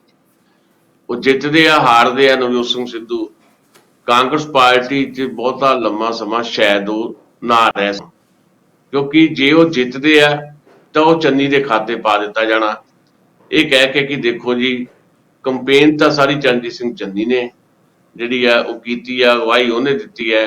ਤੇ ਦੂਜੀ ਗੱਲ, ਜਿਹੜੀ ਮੰਥਨ ਮੀਟਿੰਗ ਤੁਸੀਂ ਕਹਿੰਦੇ ਹੋ, ਹਰੀਸ਼ ਚੌਧਰੀ ਜੇ ਹਾਜ਼ਰ ਸੀਗੇ ਉਸ ਮੀਟਿੰਗ ਦੇ ਵਿੱਚ ਹੀ ਇਹ ਚਰਚਾ ਹੋਈ ਹੈ ਕਿ ਜਿਹੜਾ ਚਰਨਜੀਤ ਸਿੰਘ ਚੰਨੀ ਵਾਲਾ ਜਿਹੜਾ ਕਾਰਡ ਸੀ ਉਹ ਬਹੁਤ ਵੱਡੀ ਕਾਟ ਕਰ ਗਿਆ ਮਾਝੇ ਤੇ ਦੁਆਬੇ ਦੇ ਵਿੱਚ, ਤੇ ਮਾਝਾ ਤੇ ਦੁਆਬਾ ਸਾਡੀ ਸਰਕਾਰ ਬਚਾਏਗਾ। ਉਸ ਮੰਥਨ ਦੇ ਵਿੱਚ ਇਹੀ ਹੋਇਆ ਵੀ ਮਾਝੇ ਚੋਂ ਪਿਛਲੀ ਵਾਰੀ 22 ਸੀਟਾਂ ਸੀ ਤੇ ਉਹ ਕਹਿੰਦੇ ਆ ਕਿ ਅਸੀਂ ਆਪਣੀ ਸਥਿਤੀ ਜਿਹੜੀ ਆ ਬਰਕਰਾਰ ਨਾ ਵੀ ਰੱਖ ਸਕੇ ਤਾਂ ਫਿਰ ਵੀ ਅਸੀਂ ਮਾਝੇ ਦੇ ਵਿੱਚੋਂ ਬਿਹਤਰ ਸਥਿਤੀ ਦੇ ਵਿੱਚ ਹੈ। ਤੇ ਦੁਆਬੇ ਦੇ ਵਿੱਚ ਜਿਹੜਾ ਉਹਨਾਂ ਦਾ ਅਨੁਸੂਚਿਤ ਜਾਤੀਆਂ ਵਾਲਾ ਕਾਰਡ ਜਿਹੜਾ ਕੰਮ ਕਰ ਗਿਆ, ਉਹ ਕਹਿੰਦੇ ਵੀ ਪਿਛਲੀ ਵਾਰੀ 15 ਸੀ ਤੇ ਐਤਕੀ 18 ਤੋਂ 20 ਸੀਟਾਂ ਵੀ ਦੁਆਬੇ 'ਚ ਹੋ ਸਕਦੀਆਂ। ਇਹ ਕਾਂਗਰਸ ਕਹਿ ਰਹੀ ਹੈ, ਮੈਂ ਨਹੀਂ ਕਹਿ ਰਿਹਾ। ਸੋ ਉਹਨਾਂ ਨੂੰ ਇਹ ਉਮੀਦ ਹੈ ਕਿ ਜੇ ਮਾਲਵੇ ਦੇ ਵਿੱਚੋਂ ਵੱਡੇ ਪੱਧਰ ਦੇ ਉੱਤੇ ਕੁਝ ਨੁਕਸਾਨ ਵੀ ਤਾਂ ਪਿਛਲੀ ਵਾਰੀ 40 ਸੀਟਾਂ ਮਾਲਵੇ ਚੋਂ ਕਾਂਗਰਸ ਨੇ ਜਿੱਤੀਆਂ ਸੀ ਤੇ ਅਸੀਂ ਉਹਦੀ ਭਰਪਾਈ ਜਿਹੜੀ ਆ ਮਾਝੇ ਤੇ ਦੁਆਬੇ ਚੋਂ ਕਰ ਲਾਂਗੇ। ਤੇ ਜੇ 77 ਸੀਟਾਂ ਦੇ ਵਿੱਚੋਂ 20 ਵੀ ਚੱਲ ਜਾਣਗੀਆਂ ਤਾਂ ਵੀ ਕਿਤੇ ਨਾ ਕਿਤੇ ਸਰਕਾਰ ਬਣਾਉਣ ਦੀ ਹਾਲਤ ਵਿੱਚ ਅਸੀਂ ਰਵਾਂਗੇ। ਇਹ ਉਹਨਾਂ ਦਾ ਮੰਥਨ ਹੈ। ਜੇ ਇਹ ਰਹਿੰਦਾ ਫਿਰ ਜਿੱਤ ਦਾ ਸਿਹਰਾ ਚਰਨਜੀਤ ਸਿੰਘ ਚੰਨੀ ਦੇ ਸਿਰ ਤੇ, ਜੇ ਹਾਰ ਜਾਂਦੀ ਹੈ ਕਾਂਗਰਸ ਤੇ ਹਾਰ ਦਾ ਠੀਕ ਰਾਹ ਨਵਜੋਤ ਸਿੰਘ ਸਿੱਧੂ ਦੇ ਸਿਰ ਤੇ, ਇਹ ਕਹਿ ਕੇ ਵੀ ਉਹ ਆਪਣੇ ਹਲਕੇ ਤੋਂ ਬਾਹਰ ਤੱਕ ਨਹੀਂ ਆਇਆ। ਸਟਾਰ ਪ੍ਰਚਾਰਕ ਜਿਹੜਾ ਵੱਖ-ਵੱਖ ਸਟੇਟਾਂ ਦੇ ਵਿੱਚ ਵੀ ਹੁੰਦਾ ਸੀ, ਉਹ ਪੰਜਾਬ 'ਚ ਨਹੀਂ ਕਿਸੇ ਵੀ ਹੋਰ ਸੀਟ ਤੇ ਗਿਆ। ਤੇ ਇਸ ਕਰਕੇ ਦੂਜੀ ਗੱਲ, ਜਿਹੜਾ ਉਹਨਾਂ ਨੇ ਆਖਰੀ ਸਮੇਂ ਤੱਕ ਆਪਣੀ ਹੀ ਪਾਰਟੀ ਦੇ ਦੁਆਲੇ ਡੰਡਾ ਚੱਕੀ ਰੱਖਿਆ ਤੇ ਉਹਦੇ ਕਰਕੇ ਹੋਰ ਕਾਫੀ ਤੰਗ ਜਿਹੜਾ ਨਵਜੋਤ ਸਿੰਘ ਸਿੱਧੂ ਦਾ ਹੋਣ ਵਾਲਾ ਹੈ। ਕਿ ਇਸੇ ਸਟ੍ਰੈਟਜੀ ਦੇ ਵਿੱਚ ਉਹਨਾਂ ਨੂੰ ਸੱਦਿਆ ਨਹੀਂ ਗਿਆ ਜਾਂ ਫਿਰ ਸੱਦਿਆ ਗਿਆ ਤਾਂ ਆਪਣੀ ਮਰਜ਼ੀ ਨਾਲ ਨਹੀਂ ਆਏ, ਇਹ ਹਾਲੇ ਮੈਨੂੰ ਨਹੀਂ ਪਤਾ ਜੀ। ਦਸਾਂਝ ਸਾਹਿਬ, ਪਾਰਟੀ ਦੇ ਦੁਆਲੇ ਡੰਡਾ ਚੁੱਕਣ ਵਾਲੇ ਤੇ ਸਿੱਧੂ ਤੋਂ ਇਲਾਵਾ ਹੋਰ ਵੀ ਬਹੁਤ ਸਾਰੇ ਵਿਅਕਤੀ ਨੇ, ਬੜੇ ਧੜੱਲੇਦਾਰ ਵਿਅਕਤੀ। ਰਾਣਾ ਗੁਰਜੀਤ ਸਿੰਘ ਦਾ ਤੁਸੀਂ ਜ਼ਿਕਰ ਕਰ ਸਕਦੇ ਹੋ। ਦੂਜੇ ਪਾਸੇ ਡਿੰਪਾ, ਜਸਬੀਰ ਡਿੰਪਾ ਰਾਂ ਦੀ ਆਪਾਂ ਜੇ ਗੱਲ ਕਰ ਲਈਏ ਤੇ ਉਹਨਾਂ ਦੀ ਇੱਕ ਚਰਚਾ ਬੜੀ ਚੱਲ ਰਹੀ ਹੈ ਕਿ ਵੱਡਾ ਧਮਾਕਾ ਕਰ ਸਕਦੇ ਹੋ, ਭਾਵੇਂ ਜਿੱਤ ਜਾਣ ਭਾਵੇਂ ਹਾਰ ਜਾਣ, ਉਹ ਵੱਖਰੀ ਗੱਲ ਹੈ। ਤੇ ਉਹਨਾਂ ਦਾ ਭਰਾ ਵੀ ਚਲ ਗਿਆ ਉੱਥੇ ਅਕਾਲੀ ਦਲ 'ਚ। ਤੇ ਡਿੰਪੇ ਰਾਂ ਦੀ ਵੀ ਇੱਕ ਗੁਪਤ ਮੀਟਿੰਗ ਹੋਈ ਹੈ ਸੁਖਬੀਰ ਬਾਦਲ ਰਾਣਾ, ਇੱਕ ਵੱਡਾ ਧਮਾਕਾ ਹੋਣ ਦੀ ਸੰਭਾਵਨਾ ਕਹੀ ਜਾ ਰਹੀ ਆ। ਤੇ ਇੱਦਾਂ ਹੀ ਕੁਝ ਲੋਕਾਂ ਨੇ ਜਿਨ੍ਹਾਂ ਦੇ ਭੈਣ ਭਰਾ ਭਤੀਜੇ ਖੜੇ ਸੀਗੇ ਇੰਡੀਪੈਂਡੈਂਟ, ਰਾਣੇ ਗੁਰਜੀਤ ਦਾ ਤੇ ਆਪਣਾ ਹੀ ਮੁੰਡਾ ਖੜਾ ਸੀ, ਇੱਕ ਦੋ ਕੈਂਡੀਡੇਟ ਸ਼ਾਇਦ ਹੋਰ ਵੀ ਇੱਦਾਂ ਹੈਗੇ ਆ, ਚਲੋ ਚੰਨੀ ਹੋਰਾਂ ਨੂੰ ਛੱਡ ਵੀ ਲਈਏ ਕਿ ਉਹਨਾਂ ਦਾ ਭਰਾ ਖੜਾ ਸੀ ਇੰਡੀਪੈਂਡੈਂਟ। ਤੇ ਉਹ ਸ਼ਰੇਆਮ ਕਹਿੰਦੇ ਆ ਕਿ ਅਸੀਂ ਉਹਦੇ ਨਾਲ ਆ ਤੇ ਅਸੀਂ ਕਾਂਗਰਸ ਦੇ ਕੈਂਡੀਡੇਟ ਨੂੰ ਹਰਾਵਾਂਗੇ। ਤੇ ਜੇ ਉਹ ਜਿੱਤ ਜਾਂਦੇ ਆ ਸਪੋਜ਼ ਕਰੋ, ਤੇ ਕੀ ਉਹ ਕਾਂਗਰਸ ਦੀ ਝੋਲੀ 'ਚ ਹੀ ਉਹ ਟਿਕਟ ਪੈਣੀ ਆ ਜਾਂ ਫਿਰ ਉਹਨੂੰ ਵੀ ਨਾਲ ਦੇ ਕੇ ਵਾਪਸ ਆਪਣੇ ਜਿੱਥੇ ਉਹਨਾਂ ਦੀ ਪਹਿਲੀ ਚੱਲਦੀ ਗਾਂਢ ਸਾਂਢ ਆ ਜਾਂ ਜਿੱਥੇ ਉਹਨਾਂ ਦੀ ਲਾਇਲਟੀ ਆ ਕੈਪਟਨ ਸਾਹਿਬ ਦੇ ਨਾਲ, ਉੱਥੇ ਜਾ ਕੇ ਖੜੇ ਹੋ ਜਾਣਗੇ। ਕਾਂਗਰਸ ਦਾ ਭਵਿੱਖ ਤੇ ਫਿਰ ਵੀ ਮੈਨੂੰ ਧੁੰਦਲਾ ਹੀ ਲੱਗਣ ਡਿਆ। ਇਲੈਕਸ਼ਨ ਦੇ ਰਿਜ਼ਲਟ ਚੰਗੇ ਵੀ ਆ ਜਾਣ ਤੇ ਜਿੱਦਾਂ ਦੀ ਲੜਾਈ ਪਈ ਹੋਈ ਆ, ਤੇ ਤੁਹਾਨੂੰ ਲੱਗਦਾ ਹੈ ਕਿ ਇਹਨਾਂ ਨੂੰ ਸੰਭਾਲ ਸਕਣਾ ਸੌਖਾ ਹੋਊਗਾ? ਅਸੀਂ ਆਮ ਆਦਮੀ ਪਾਰਟੀ ਨੂੰ ਤਾਂ ਰੋਜ਼ ਕਹਿ ਦਿੰਦੇ ਆ ਕਿ ਉਹ ਜਿੱਤਦੇ ਵੀ ਹੋਏ ਤੇ ਉਹਨਾਂ ਨੂੰ ਕੋਲੋਂ ਆਪਣੇ ਕੈਂਡੀਡੇਟ ਜਿਹੜੇ ਆ ਉਹ ਸੰਭਾਲੇ ਨਹੀਂ ਜਾਣੇ। ਤੇ ਜਿੱਥੇ ਸ਼ਰੇਆਮ ਬਗਾਵਤ ਦਿਖ ਰਹੀ ਆ ਤੇ ਉਹਨਾਂ ਨੂੰ ਸੰਭਾਲਣਾ ਕਿੰਨਾ ਕੁ ਸੌਖਾ ਰਹੇਗਾ? ਦੇਖੋ, ਜਿਹੜਾ ਤਾਂ ਜਸਵੀਰ ਡਿੰਪਲ ਵਾਲਾ ਮਾਮਲਾ ਬਿਲਕੁਲ ਉਹਦਾ ਭਰਾ ਰਾਜਨ ਗਿੱਲ ਤਾਂ ਚਲਾ ਗਿਆ ਅਕਾਲੀਆਂ 'ਚ, ਉਹ ਵੀ ਜਾ ਸਕਦਾ ਹੈ। ਉਹਦੇ ਨਾਲ ਕਾਂਗਰਸ ਪਾਰਟੀ ਨੂੰ ਕੋਈ ਅਸਰ ਪੈਂਦਾ ਨਹੀਂ ਪੈਂਦਾ, ਲੀਡਰਸ਼ਿਪ ਕੀ ਸੋਚਦੀ ਹੈ ਉਹਨੂੰ ਪਤਾ ਹੋਊ, ਪਰ ਲੀਡਰਸ਼ਿਪ ਕਿੰਨੀ ਕੁ ਹੈ ਆਪਾਂ ਨੂੰ ਪਤਾ ਹੈ ਕਿ ਇਸ ਤਰ੍ਹਾਂ ਦੇ ਹੋਰ ਬਹੁਤ ਸਾਰੇ ਮਾਮਲੇ ਸਾਹਮਣੇ ਆਏ ਆ, ਪਰ ਕਿਸੇ ਕਿਸਮ ਦਾ ਕੋਈ ਐਕਸ਼ਨ ਨਹੀਂ ਦਿਖਾਈ ਦਿੱਤਾ। ਚੋਣਾਂ ਤੋਂ ਬਾਅਦ ਐਕਸ਼ਨ ਲੈਣ ਦਾ ਤਾਂ ਕੋਈ ਬਹੁਤਾ ਮਕਸਦ ਹੀ ਮਤਲਬ ਹੀ ਨਹੀਂ ਰਹਿ ਜਾਂਦਾ। ਪਰ ਜਿਹੜੇ ਬਾਕੀ ਲੋਕ ਹੈ ਉਹਨਾਂ ਦੀ ਜਿਹੜੀ ਤੁਸੀਂ ਗੱਲ ਕਰ ਰਹੇ ਹੋ, ਜਿੱਦਾਂ ਰਾਣਾ ਗੁਰਜੀਤ ਹੈ ਜਾਂ ਡਾਕਟਰ ਆਪਣੇ ਦੇ ਚੰਨੀ ਦਾ ਬ੍ਰਦਰ ਹੈ, ਮੈਂ ਸਾਰਿਆਂ ਬਾਰੇ ਤਾਂ ਨਹੀਂ ਕਹਿੰਦਾ, ਜਿੱਥੇ ਤੱਕ ਤੁਸੀਂ ਪੁੱਛਿਆ ਵੀ ਕੀ ਉਹ ਚਲੇ ਜਾਣਗੇ ਕੈਪਟਨ ਨਾਲ, ਤੇ ਮੈਨੂੰ ਲੱਗਦਾ ਨਹੀਂ ਆ ਹੁਣ, ਕਿਉਂਕਿ ਕੈਪਟਨ ਦੇ ਪੱਲੇ ਕੱਖ ਨਹੀਂ ਹੈ। ਸ਼ਾਇਦ ਆਪ ਦੀ ਸੀਟ ਬੜੀ ਮੁਸ਼ਕਲ ਨਾਲ ਉਹ ਕੱਢ ਜਾਣ। ਬਾਕੀ ਪੰਜਾਬ ਲੋਕ ਕਾਂਗਰਸ ਦਾ ਇੱਕ ਵੀ ਬੰਦਾ ਮੈਨੂੰ ਤਾਂ ਕਿਤੇ ਜਿੱਤਦਾ ਨਜ਼ਰ ਨਹੀਂ ਆ ਰਿਹਾ।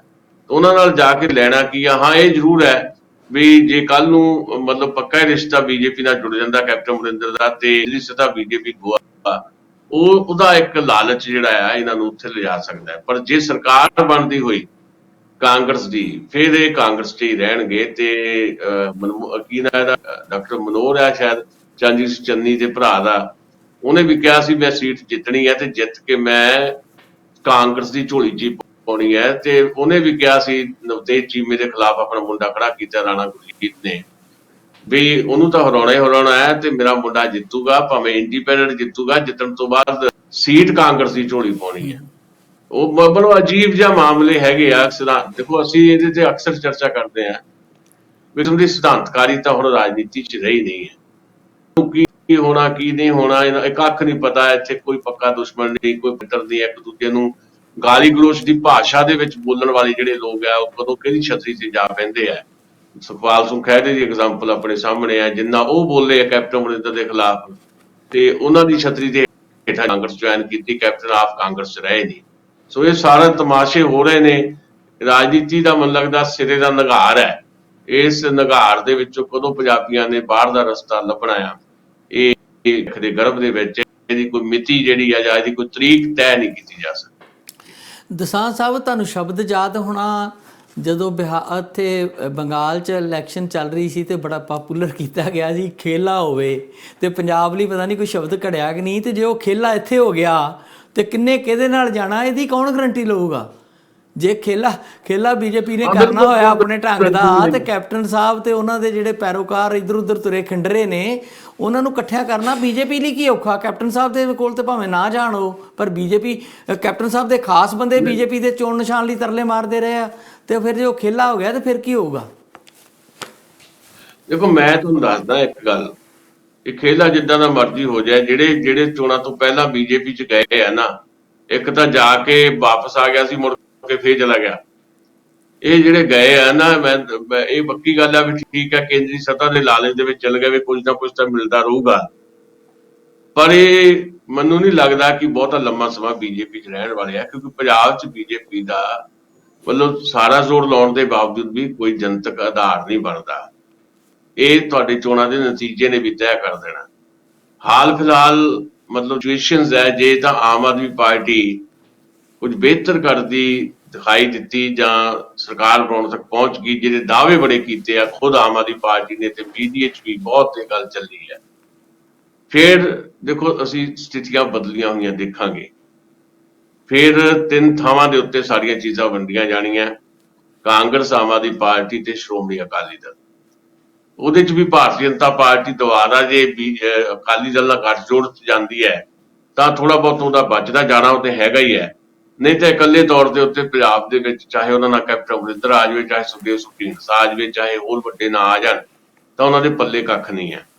ਓਵਰਆਲ ਜੇ ਦੇਖਣਾ ਹੋਵੇ ਤਾਂ ਉਹਨਾਂ ਜੇ ਇਕੱਲੇ ਚੋਣ ਲੜਨ ਤਾਂ 1.5-2% ਤੋਂ ਵੱਧ ਵੋਟ ਨਹੀਂ ਹੈ ਬੀਜੇਪੀ ਕੋ ਓਵਰਆਲ ਜੇ ਦੇਖਣਾ ਹੋਵੇ। ਜੇ 6% ਮੈਂ ਉਦੋਂ ਗਲਤ ਸੀ ਜਿਹੜਾ ਮੈਂ 8% ਕਹੀ ਗਿਆ, 6% 5 ਤੋਂ 6% ਵੋਟ ਰਹੀ ਆ ਪਿਛਲੀ ਵਾਰ 2017 ਦੇ ਵਿੱਚ ਬੀਜੇਪੀ ਕੋ।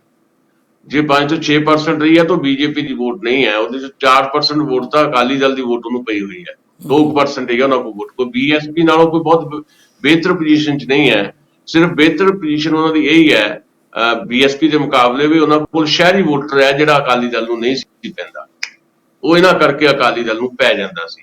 ਸੋ ਅਕਾਲੀ ਦਲ ਨੂੰ ਇਹ ਫਾਇਦਾ, ਪਰ ਬਾਕੀ ਪੇਂਡੂ ਸਾਰਾ ਅਕਾਲੀ ਦਲ ਦਾ ਬੀਜੇਪੀ ਨੂੰ ਪੈ ਕੇ ਉਹਨੂੰ 6% ਤੱਕ ਲੈ ਕੇ ਗਿਆ। ਸੋ ਓਵਰਆਲ ਮੈਂ ਸਮਝਦਾ ਹੈ ਕਿ ਬੀਜੇਪੀ ਚ ਗਏ ਹੋਏ ਲੋਕ ਜਿਹੜੇ ਆ ਮੁੜਨਗੇ ਵਾਪਸ, ਕਿਉਂਕਿ ਜਿਨ੍ਹਾਂ ਨੇ ਸੂਬੇ ਦੇ ਵਿੱਚ ਰਾਜਨੀਤੀ ਕਰਨੀ ਜਾਣਾ ਚਾਹੁੰਦਾ ਚੱਲ ਜਵੇ, ਉਹ ਬੀਜੇਪੀ ਦਾ ਰਵੇ ਜਿੱਥੇ ਮਰਜ਼ੀ ਰਵੇ। ਜਿਹੜੇ ਇਸ ਤਰ੍ਹਾਂ ਦੀ ਰਾਜਨੀਤੀ ਕਰਦੇ ਆ, ਇਹਨਾਂ ਨੂੰ ਸਟੇਟ ਵਾਈਜ਼ ਥੋੜ੍ਹੀਆਂ ਬਹੁਤ ਲਾਭ ਚਾਹੀਦੇ ਹੁੰਦੇ ਆ। ਸਰਕਾਰ ਜਿਹਦੀ ਮਰਜ਼ੀ ਆ ਜਾਵੇ, ਕੋਈ ਚੇਅਰਮੈਨੀ ਮਿਲ ਜਾਵੇ, ਕੋਈ ਡਾਇਰੈਕਟਰੀ ਮਿਲ ਜਾਵੇ, ਉਹ ਤਾਂ ਫਿਰ ਇੱਥੇ ਰਹਿ ਕੇ ਮਿਲਣੀ ਆ। ਸੋ ਮੈਨੂੰ ਲੱਗਦਾ ਕਿ ਕਾਫੀ ਟਫ ਹੈ ਇਹ ਸਾਰੇ ਮਾਮਲਿਆਂ ਦੇ ਉੱਤੇ ਟਿੱਪਣੀ ਕਰਨਾ ਵੀ, ਪਰ ਰਾਜਨੀਤੀ ਜਿਸ ਤਰ੍ਹਾਂ ਦੀ ਘੁੰਮਣ ਘੇਰੀ ਦੇ ਵਿੱਚ ਫਸ ਗਈ ਹੈ ਪੰਜਾਬ ਦੇ ਵਿੱਚ, ਖੇਲਾ ਹੋਵੇ ਤਾਂ ਉਹ ਖੇਲਾ ਜੇ ਸੱਚਮੁੱਚ ਹੋ ਗਿਆ ਹੋਵੇ ਤੇ ਫਿਰ ਉਸ ਤੋਂ ਬਾਅਦ ਕੀ ਹੋਏਗਾ ਉਹਦੇ ਬਾਰੇ ਪੇਸ਼ੀਨ ਗੋਈ ਕਰਦੀ ਥੋੜੀ ਮੁਸ਼ਕਲ ਹੈ, ਕਿਉਂਕਿ ਖੇਲਾ ਹੋਵੇ ਦੀ ਸਥਿਤੀ ਵੀ ਮੈਨੂੰ ਲੱਗਦਾ ਨਹੀਂ ਦਿਖਾਈ ਦੇ ਰਹੀ। ਅੱਛਾ ਦਸਾਂਝ ਸਾਹਿਬ, ਲਾਸਟ ਆਪਾਂ ਇੱਕ ਤਾਂ ਮੈਂ ਹੋਰ ਪੁੱਛਣੀ ਸੀ, ਬਿਜਲੀ ਵਾਲਾ ਸੰਕਟ ਜਿਹੜਾ ਹੱਲ ਹੋ ਗਿਆ ਚੰਡੀਗੜ੍ਹ ਦਾ, ਕੱਲ੍ਹ ਤੇ ਖਬਰ ਆ ਰਹੀ ਸੀ ਕਿ ਫੌਜ ਨੂੰ ਬੁਲਾ ਲਿਆ ਗਿਆ, ਹੁਣਾਂ ਦੇ ਲਿਖਤੀ ਸਮਝੌਤਾ ਹੋ ਗਿਆ ਤੇ ਚੰਡੀਗੜ੍ਹੀਆਂ ਨੇ ਸੁੱਖ ਦਾ ਸਾਹ ਲਿਆ, ਸਾਰਾ ਕੁਝ ਠੀਕ ਠਾਕ ਹੋ ਗਿਆ। ਚਲੋ ਲੰਬੀ ਖਬਰ ਹੁਣ ਆਪਾਂ ਕੀ ਕਰਨੀ ਆ। ਤੇ ਮੈਂ ਤੁਹਾਡੇ ਕੋਲ ਜਾਣਨਾ ਇਹ ਚਾਹ ਰਿਹਾ ਸੀ ਕਿ ਪੋਲੀਟੀਕਲ ਪਾਰਟੀਆਂ ਤੇ ਮੰਥਨ ਕਰ ਰਹੀਆਂ ਨੇ ਆਪੋ ਆਪਣੇ ਲੈਵਲ ਤੇ ਗੁਪਤ ਸਮਝੌਤਿਆਂ ਵਾਲੇ ਵੀ ਰਾਹ ਤੁਰ ਪਈਆਂ ਨੇ। ਕਿਹਾ ਜਾ ਰਿਹਾ ਹੈ ਕਿ ਇਕੱਠੇ ਹੋ ਜਾਣਗੇ ਸਾਰੇ, ਸੁਖਬੀਰ ਬਾਦਲ ਹੋਰਾਂ ਦਾ ਗਰੁੱਪ ਤੇ ਅਮਿਤ ਸ਼ਾਹ ਹੋਰਾਂ ਨੇ ਵੀ ਬਿਆਨ ਦੇ ਦਿੱਤਾ, ਸਾਰਾ ਕੁਝ ਇਕੱਠਾ ਹੋ ਜਾਏਗਾ, ਚਲੋ ਜੋ ਵੀ ਇਹਨਾਂ ਕਰਨਾ ਜੋੜ ਤੋੜ ਹੋਣਾ ਹੈ। ਤੇ ਜਿਹੜੇ ਚਿੰਤਕ ਨੇ ਪੰਜਾਬ ਦੇ ਵਿੱਚ, ਜਾਂ ਜਿਹੜਾ ਤੁਹਾਡੇ ਪੱਤਰਕਾਰ ਭਾਈਚਾਰਾ ਆ, ਉਹਨੂੰ ਬੁੱਧੀਜੀਵੀਆਂ 'ਚ ਹੀ ਮੈਂ ਗਿਣਦਾ ਆ, ਜਦੋਂ ਉਹ ਆਪਸ 'ਚ ਮਿਲ ਬੈਠਦੇ ਹੋਣਗੇ ਕਿਤੇ, ਕੋਈ ਤੁਹਾਡੀਆਂ ਜਿਹੜੀ ਪ੍ਰੈਸ ਕਲੱਬ 'ਚ ਬੈਠਦੇ ਨੇ, ਤੇ ਉਹਨਾਂ ਵਿੱਚ ਕੀ ਚਰਚਾ ਚੱਲ ਰਹੀ ਆ ਕਿ ਕਿੱਧਰ ਜਾ ਰਹੀ ਹੈ ਗੇਮ? ਕੋਈ ਅੰਕੜੇ ਛੰਕੜੇ ਉਹਨਾਂ ਕੋਲ ਵੀ ਤੇ ਆਉਂਦੇ ਹੀ ਹੋਣਗੇ ਨਾ। ਜੇ ਪੋਲੀਟੀਕਲ ਪਾਰਟੀਆਂ ਦਾਅਵੇ ਕਰ ਰਹੀਆਂ ਕਿ ਇੰਨੀਆਂ ਸੀਟਾਂ ਮੇਰੀਆਂ, ਇੰਨੀਆਂ ਮੇਰੀਆਂ, ਤੇ ਪੱਤਰਕਾਰ ਤੇ ਧਰਾਤਲ ਤੇ ਤੁਰੇ ਫਿਰਦੇ ਰਹਿੰਦੇ ਆ, ਉਹਨਾਂ ਨੂੰ ਹਰ ਚੀਜ਼ ਦਾ ਪਤਾ ਹੁੰਦਾ। ਕੋਈ ਇੱਦਾਂ ਦੀ ਚਰਚਾ ਚੱਲ ਰਹੀ ਹੋਵੇ ਅਨਅਫੀਸ਼ੀਅਲ ਅਫੀਸ਼ੀਅਲ ਕਿ ਕਿੱਦਾਂ ਦਾ ਮਾਹੌਲ ਪੰਜਾਬ 'ਚ ਬਣ ਸਕਦਾ ਹੈ 10 ਤਰੀਕ ਨੂੰ, ਉਹਦੇ ਬਾਰੇ ਵੀ ਕੋਈ ਜਾਣਕਾਰੀ ਦਿਓ। ਚੋਣਾਂ ਤੋਂ ਪਹਿਲਾਂ ਤੱਕ ਤਾਂ ਸਾਰਾ ਪੱਤਰਕਾਰ ਭਾਈਚਾਰਾ ਇੱਕ ਤੋਂ ਬਿਨਾਂ ਉਹ ਇਹੀ ਕਹਿ ਰਿਹਾ ਸੀ ਕਿ ਬਹੁਤ ਸਵੀਪ ਕਰਨਾ ਆਮ ਆਦਮੀ ਪਾਰਟੀ ਨੇ, ਵੋਟਾਂ ਪੈਣ ਤੋਂ ਪਹਿਲਾਂ ਤੱਕ ਦੀ ਸਥਿਤੀ ਦੱਸ ਰਿਹਾ। ਅਸੀਂ ਕੁਝ 5-6 ਦੋਸਤਾਂ ਨੇ ਮਹੀਨੇ ਬਾਅਦ ਆਪਣੀ ਅਸੈਸਮੈਂਟ ਦੱਸੀ ਸੀ, ਉਹ ਨੋਟਡ ਹੈ। ਤੇ ਉਹਦੇ 'ਚ ਮੈਂ ਹੀ ਵੱਖਰਾ ਸੀ, ਤੇ ਮੈਨੂੰ ਜਿਹੜਾ ਬੰਦਾ ਨੋਟ ਕਰਦਾ ਸੀ ਕਹਿੰਦਾ ਜੀ ਭਾਜੀ ਵੱਖਰੇ ਆ, ਬਾਕੀ ਤਾਂ ਸਾਰੇ ਆ ਕਹਿੰਦੇ ਆ। ਮੈਂ ਕਿਹਾ ਠੀਕ ਆ ਭਾਈ, ਚਲੋ ਮੈਂ ਗਲਤ ਵੀ ਹੋ ਸਕਦਾ, ਪਰ ਵੋਟਾਂ ਤੋਂ ਬਾਅਦ ਪਰਸੈਪਸ਼ਨ ਬਦਲ ਗਈ ਹੈ। ਜਿੱਦਣ ਵੋਟਾਂ ਪੈ ਗਈਆਂ, ਉਹ ਵਿਅਕਤੀ ਵੀ ਜਿਹੜੇ ਕਲੀਅਰ ਕੱਟ ਜਿਹੜੇ ਸੀ ਆਮ ਆਦਮੀ ਪਾਰਟੀ ਨੂੰ, ਉਹ ਵੀ ਇਹ ਕਹਿਣ ਲੱਗ ਪਿਆ ਕਿ ਮੁਸ਼ਕਲ ਹੈ। ਇਹ ਠੀਕ ਹੈ ਕਿ ਆਮ ਆਦਮੀ ਪਾਰਟੀ ਇੱਕ ਧਿਰ ਦੇ ਤੌਰ ਤੇ ਕੰਸੀਡਰ ਕਰੇਗੀ, ਪਰ ਸਵੀਪ ਕਰ ਜਾਏਗੀ, ਸਰਕਾਰ ਬਣਾਉਣ ਦੀ ਸਥਿਤੀ ਦੇ ਵਿੱਚ ਆ, ਉਹਦੇ ਤੋਂ ਉਹ ਵੀ ਪਿੱਛੇ ਆ ਗਏ ਨੇ ਹੁਣ। ਸੋ ਹੁਣ ਹੰਗ ਅਸੈਂਬਲੀ ਵੱਲ ਬਹੁਤੀ ਗੱਲ ਕੀਤੀ ਜਾ ਰਹੀ ਹੈ, ਤੇ ਵੀ ਹੰਗ ਅਸੈਂਬਲੀ ਹੈ, ਤੇ ਉਹਦੇ ਚ ਕਾਂਗਰਸ ਪਾਰਟੀ ਜਿਹੜੀ ਹੈ ਉਹਨੂੰ ਆਪ ਦਿਖਾਇਆ ਜਾ ਰਿਹਾ, ਤੇ ਆਮ ਆਦਮੀ ਪਾਰਟੀ ਨੰਬਰ ਤੇ ਜਿਹੜੇ ਸਾਡੇ ਗੱਲਾਂ ਚੱਲਦੀਆਂ ਤੇ ਸ਼੍ਰੋਮਣੀ ਅਕਾਲੀ ਦਲ ਨੂੰ ਬਹੁਤਾ ਕਾਊਂਟ ਹੀ ਨਹੀਂ ਕੀਤਾ। ਹਾਂ, ਇੱਕ ਮੈਂ ਹੋਰ ਭੁੱਲ ਗਿਆ ਮੈਂ ਗੱਲ ਕਰਨੀ ਕਿ ਇਹੋ ਜਿਹੇ ਜਦੋਂ ਮਾਮਲੇ ਬਣ ਜਾਂਦੇ ਆ, ਜਦੋਂ ਬਿਲਕੁਲ ਸਸਪੈਂਸ ਬਣ ਜੇ, ਤੇ ਉਹ ਸੱਟਾ ਬਾਜ਼ਾਰ ਬੜਾ ਸਰਗਰਮ ਹੁੰਦਾ, ਉਹਨਾਂ ਦੀਆਂ ਬੜੀਆਂ ਸ਼ਰਤਾਂ ਲੱਗਦੀਆਂ। ਮੈਂ ਕਹਿਣਾ ਤੇ ਤੁਹਾਨੂੰ ਸੀ ਕਿਤੇ ਪੱਤਰਕਾਰ ਭਾਈਚਾਰੇ ਦੇ ਦੋਸਤਾਂ ਨਾਲ ਸ਼ਰਤਾਂ ਤਾਂ ਨਹੀਂ ਲਾ ਬੈਠੇ, ਪਰ ਮੇਰੇ ਦਿਮਾਗ 'ਚ ਅਚਾਨਕ ਆ ਗਿਆ ਸੱਟਾ ਬਾਜ਼ਾਰ। ਤੇ ਸੱਟਾ ਬਾਜ਼ਾਰ ਵਾਲੇ ਬੜੀ ਸਟੀਕ ਜਾਣਕਾਰੀ ਦਿੰਦੇ ਹੁੰਦੇ, ਪਤਾ ਲੱਗ ਜਾਂਦਾ ਹੁੰਦਾ ਰੇਟ ਕਿਹਦਾ ਵੱਧ ਆ ਕਿਹਦਾ ਘੱਟ ਆ। ਕੋਈ ਉਹ ਨਹੀਂ ਚੱਲ ਰਹੀ? ਉਹ ਹਾਲ ਮੈਨੂੰ ਲੱਗਦਾ ਉਹ ਆਖਰੀ ਦਿਨਾਂ ਦੇ ਵਿੱਚ ਜਦੋਂ ਐਗਜ਼ਿਟ ਪੋਲ ਆਉਣਗੇ ਤੇ ਉਹਦੇ ਤੁਰੰਤ ਬਾਅਦ ਸੱਟਾ ਬਾਜ਼ਾਰ ਵੀ ਜਿਹੜਾ, ਕਿਉਂਕਿ ਉਹਦੇ ਬੇਸ ਤਾਂ ਬਣਾਇਆ ਹੋਊਗਾ, ਤੇ ਉਹ ਫਿਰ ਉਹ ਆਖਰੀ 2-3 ਦਿਨ ਦੇ ਵਿੱਚ ਬੜਾ ਵੱਡਾ ਬਾਜ਼ਾਰ ਹੈ ਕਹਿੰਦੇ ਜੀ, ਬਹੁਤ ਵੱਡਾ ਬਾਜ਼ਾਰ ਹੁੰਦਾ, ਉਹ ਬੜਾ ਪੈਸਾ ਹੁੰਦਾ ਉਸ ਚ ਇਨਵੋਲਵ। ਹਾਂ, ਕਾਫੀ ਵੀ ਰਹਿੰਦੀ ਆ, ਕਈ ਵਾਰੀ ਐਗਜ਼ਿਟ ਪੋਲ ਤੋਂ ਜ਼ਿਆਦਾ ਬੈਟਰ ਉਹ ਦੱਸ ਦਿੰਦੇ ਆ। ਹਾਂਜੀ, ਤੇ ਕਈ ਕੁਝ ਹੈਗਾ, ਪਰ ਅੱਜ ਪੋਲੀਟੀਸ਼ੀਅਨਸ ਨੂੰ ਵੀ ਨਹੀਂ ਪਤਾ, ਜਿਹੜਾ ਕੈਂਡੀਡੇਟ ਆ ਉਹਨੂੰ ਵੀ ਨਹੀਂ ਪਤਾ ਮੈਂ ਜਿੱਤਣਾ ਜਾਂ ਹਾਰਨਾ। ਕਹਿਣ ਨੂੰ ਤਾਂ ਹਰ ਇੱਕ ਬੰਦਾ ਕਹਿੰਦਾ ਮੈਂ ਜਿੱਤਣਾ, ਕੈਂਡੀਡੇਟਸ ਨੂੰ ਨਹੀਂ ਪਤਾ। ਜੇ ਭਾਰਤ ਦੇ ਘਾਕ ਕਿਸਮ ਦੇ ਗ੍ਰਹਿ ਮੰਤਰੀ ਅਮਿਤ ਸ਼ਾਹ ਨੂੰ ਨਹੀਂ ਪਤਾ, ਉਹ ਕਹਿੰਦੇ ਵੀ ਜੋਤਸ਼ੀ ਦੱਸ ਸਕਦਾ ਪੰਜਾਬ 'ਚ ਕੀ ਹੋਇਆ, ਤੇ ਬਾਕੀ ਕਿਹਨੂੰ ਕੀ ਪਤਾ ਹੋਣਾ। ਇੰਟੈਲੀਜੈਂਸ ਨੇ ਵੀ ਜਿਹੜੀ ਰਿਪੋਰਟ ਕੀਤੀ ਹੈ, ਉਹ ਵੀ ਮੈਂ ਕਲੈਰਿਟੀ ਨਾਲ ਤਾਂ ਨਹੀਂ ਹਜੇ ਦੱਸ ਸਕਦਾ ਕਿਉਂਕਿ ਮੇਰੀ ਗੱਲ ਨਹੀਂ ਹੋਈ। ਮੈਂ ਪਤਾ ਕਰਦਾ ਵੀ ਇੰਟੈਲੀਜੈਂਸ ਦੀ ਇੰਟਰਨਲ ਰਿਪੋਰਟ ਕੀ ਆ, ਉਹ ਜਿਹੜੀ ਉਹਨਾਂ ਸਰਕਾਰ ਨੂੰ ਵੀ ਦਿੱਤੀ ਹੋਏਗੀ, ਵੱਖ-ਵੱਖ ਥਾਵਾਂ ਤੇ ਪਹੁੰਚਾਈ ਹੋਏਗੀ, ਤੇ ਉਹ ਵੀ ਕਨਫਿਊਜ਼ ਲੱਗਦੇ ਨੇ ਕਾਫੀ। ਮੇਰੀ 4 ਮਹੀਨੇ ਪਹਿਲਾਂ ਹੋਈ ਸੀ ਗੱਲ ਇੱਕ ਸਾਡੇ ਮਿੱਤਰ ਦੇ ਨਾਲ, ਉਹ ਵੀ ਇਹੀ ਕਹਿ ਰਹੇ ਸੀ ਵੀ ਆਮ ਆਦਮੀ ਪਾਰਟੀ ਜਿਹੜੀ ਆ ਉਹ ਸਵੀਪਿੰਗ ਸਿਚੁਏਸ਼ਨ 'ਚ ਹੈ। ਦੇਖਿਓ ਕੀ ਬਣਦਾ ਕੀ ਨਹੀਂ। ਤੇ ਕੋਈ ਲੋਕ ਚਰਚਾ ਵੀ ਇਹੀ ਆ। ਮਸ਼ੀਨਾਂ ਦੀ ਰਖਵਾਲੀ ਵਾਲੀ ਗੱਲ ਹਰ ਵਾਰੀ ਚੱਲਦੀ ਹੁੰਦੀ। ਪਟਿਆਲੇ ਤੋਂ ਖਬਰ ਆ ਰਹੀ ਆ ਕਿ ਉੱਥੇ ਹਨੇਰੇ 'ਚ ਹੀ ਰੱਖੀਆਂ ਪਈਆਂ ਸੀਗੀਆਂ, ਮੁੜ ਕੇ ਚੀਫ ਇਲੈਕਸ਼ਨ ਕਮਿਸ਼ਨ ਖੁਦ ਉੱਥੇ ਪਹੁੰਚੇ। ਕੋਈ ਇਦਾਂ ਦੀ ਹਵਾ ਤਾਂ ਨਹੀਂ ਕਿ ਮਸ਼ੀਨਾਂ ਦੇ ਬਟਨ ਦਬਾ ਦੇਣੇ ਜਾਂ ਬਦਲ ਦੇਣੀਆਂ ਨੇ? ਦੇਖੋ ਪੋਸੀਬਿਲਿਟੀ ਤਾਂ ਨਹੀਂ ਆ, ਕਿਤੇ ਇੱਕ ਥਾਂ ਤੇ ਕੋਈ ਘਟਨਾ ਵੀ ਹੋ ਸਕਦੀ ਆ। ਇੱਕ ਯੂਪੀ ਤੋਂ ਖਬਰ ਆ ਰਹੀ ਸੀ ਵੀ ਇੱਕ ਬਟਨ ਦਬਦਾ ਸੀ, ਕੋਈ ਜਿਹਨੂੰ ਮਰਜ਼ੀ ਪਾਈ ਜੋ ਤੇ ਕਮਲ ਨੂੰ ਪਈ ਜਾਂਦੀ ਸੀ।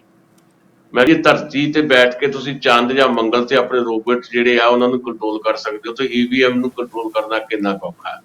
ਪਰ ਉਹਦੇ ਬਾਵਜੂਦ ਵੀ ਐਨੀ ਨੇੜੀ ਨਹੀਂ, ਸਾਰਾ ਕੁਝ ਦੇਖ ਰਹੇ ਹੁੰਦੇ ਆ ਲੋਕ, ਤੇ ਉਹਦੇ ਖਿਲਾਫ ਮੂਵ ਵੀ ਬਣ ਜਾਇਆ ਕਰਦੀ ਹੈ ਜੇ ਇਦਾਂ ਦੀ ਸਥਿਤੀ ਹੋਵੇ। ਕਿਤੇ ਤਕਨੀਕੀ ਖਰਾਬੀ ਹੋ ਸਕਦੀ ਹੈ, ਪਰ ਈਵੀਐਮ ਦੀ ਰਾਖੀ ਲਈ ਜਿੱਦਾਂ ਪਿਛਲੀ ਵਾਰੀ ਤਤਪਰ ਸੀ ਆਮ ਆਦਮੀ ਪਾਰਟੀ ਨੇ, ਹਰ ਥਾਂ ਦੇ ਉੱਤੇ ਬਿਠਾ ਦਿੱਤੇ ਸੀ ਆਪਣੇ ਵਲੰਟੀਅਰ ਈਵੀਐਮ ਦੀ ਰਾਖੀ ਲਈ, ਕਿਉਂਕਿ ਉਦੋਂ ਆਮ ਆਦਮੀ ਪਾਰਟੀ ਬਹੁਤ ਸ਼ੋਰ ਸੀ। ਐਤਕਾਂ ਉਹ ਸੀਨ ਨਹੀਂ ਦਿਖਾਈ ਦੇ ਰਿਹਾ। ਐਤਕ ਥਾਂ ਦੇ ਉੱਤੇ ਸ਼ਾਇਦ ਕਿਤੇ ਵਲੰਟੀਅਰ ਬੈਠੇ, ਪੰਜਾਬ 'ਚ ਕਿਤੇ ਕਿਸੇ ਨੂੰ ਕੋਈ ਫਿਕਰ ਨਹੀਂ, ਸਭ ਆਪਣੇ ਘਰਾਂ 'ਚ ਚਲੇ ਗਏ ਜੀ। ਜੀ, ਮਾੜੀ ਮੋਟੀ ਆਵਾਜ਼ ਵੈਸੇ ਜੇ ਉਠਾਈ ਆ ਤੇ ਉਹ ਐਰਕੀ ਵੀ ਵੈਸੇ ਉਹਨਾਂ ਆਮ ਆਦਮੀ ਪਾਰਟੀ ਨੇ ਉਠਾਈ ਆ, ਬਾਕੀ ਕੈਂਡੀਡੇਟ ਕੋਈ ਨਹੀਂ ਅੱਗੇ ਆਇਆ। ਸੋ ਚਲੋ ਦੇਖਦੇ ਹਾਂ ਜੀ, ਥੋੜ੍ਹੇ ਦਿਨ ਰਹਿ ਗਏ, ਬਾਕੀ ਕੀ ਨਿਕਲਦਾ। ਬਹੁਤ ਬਹੁਤ ਤੁਹਾਡਾ ਧੰਨਵਾਦ, ਸ਼ੁਕਰੀਆ। ਮਿਲਦੇ ਹਾਂ ਜੀ ਅਗਲੇ ਪ੍ਰੋਗਰਾਮ 'ਚ। ਮਿਹਰਬਾਨੀ ਜੀ, ਸ਼ੁਕਰੀਆ ਜੀ।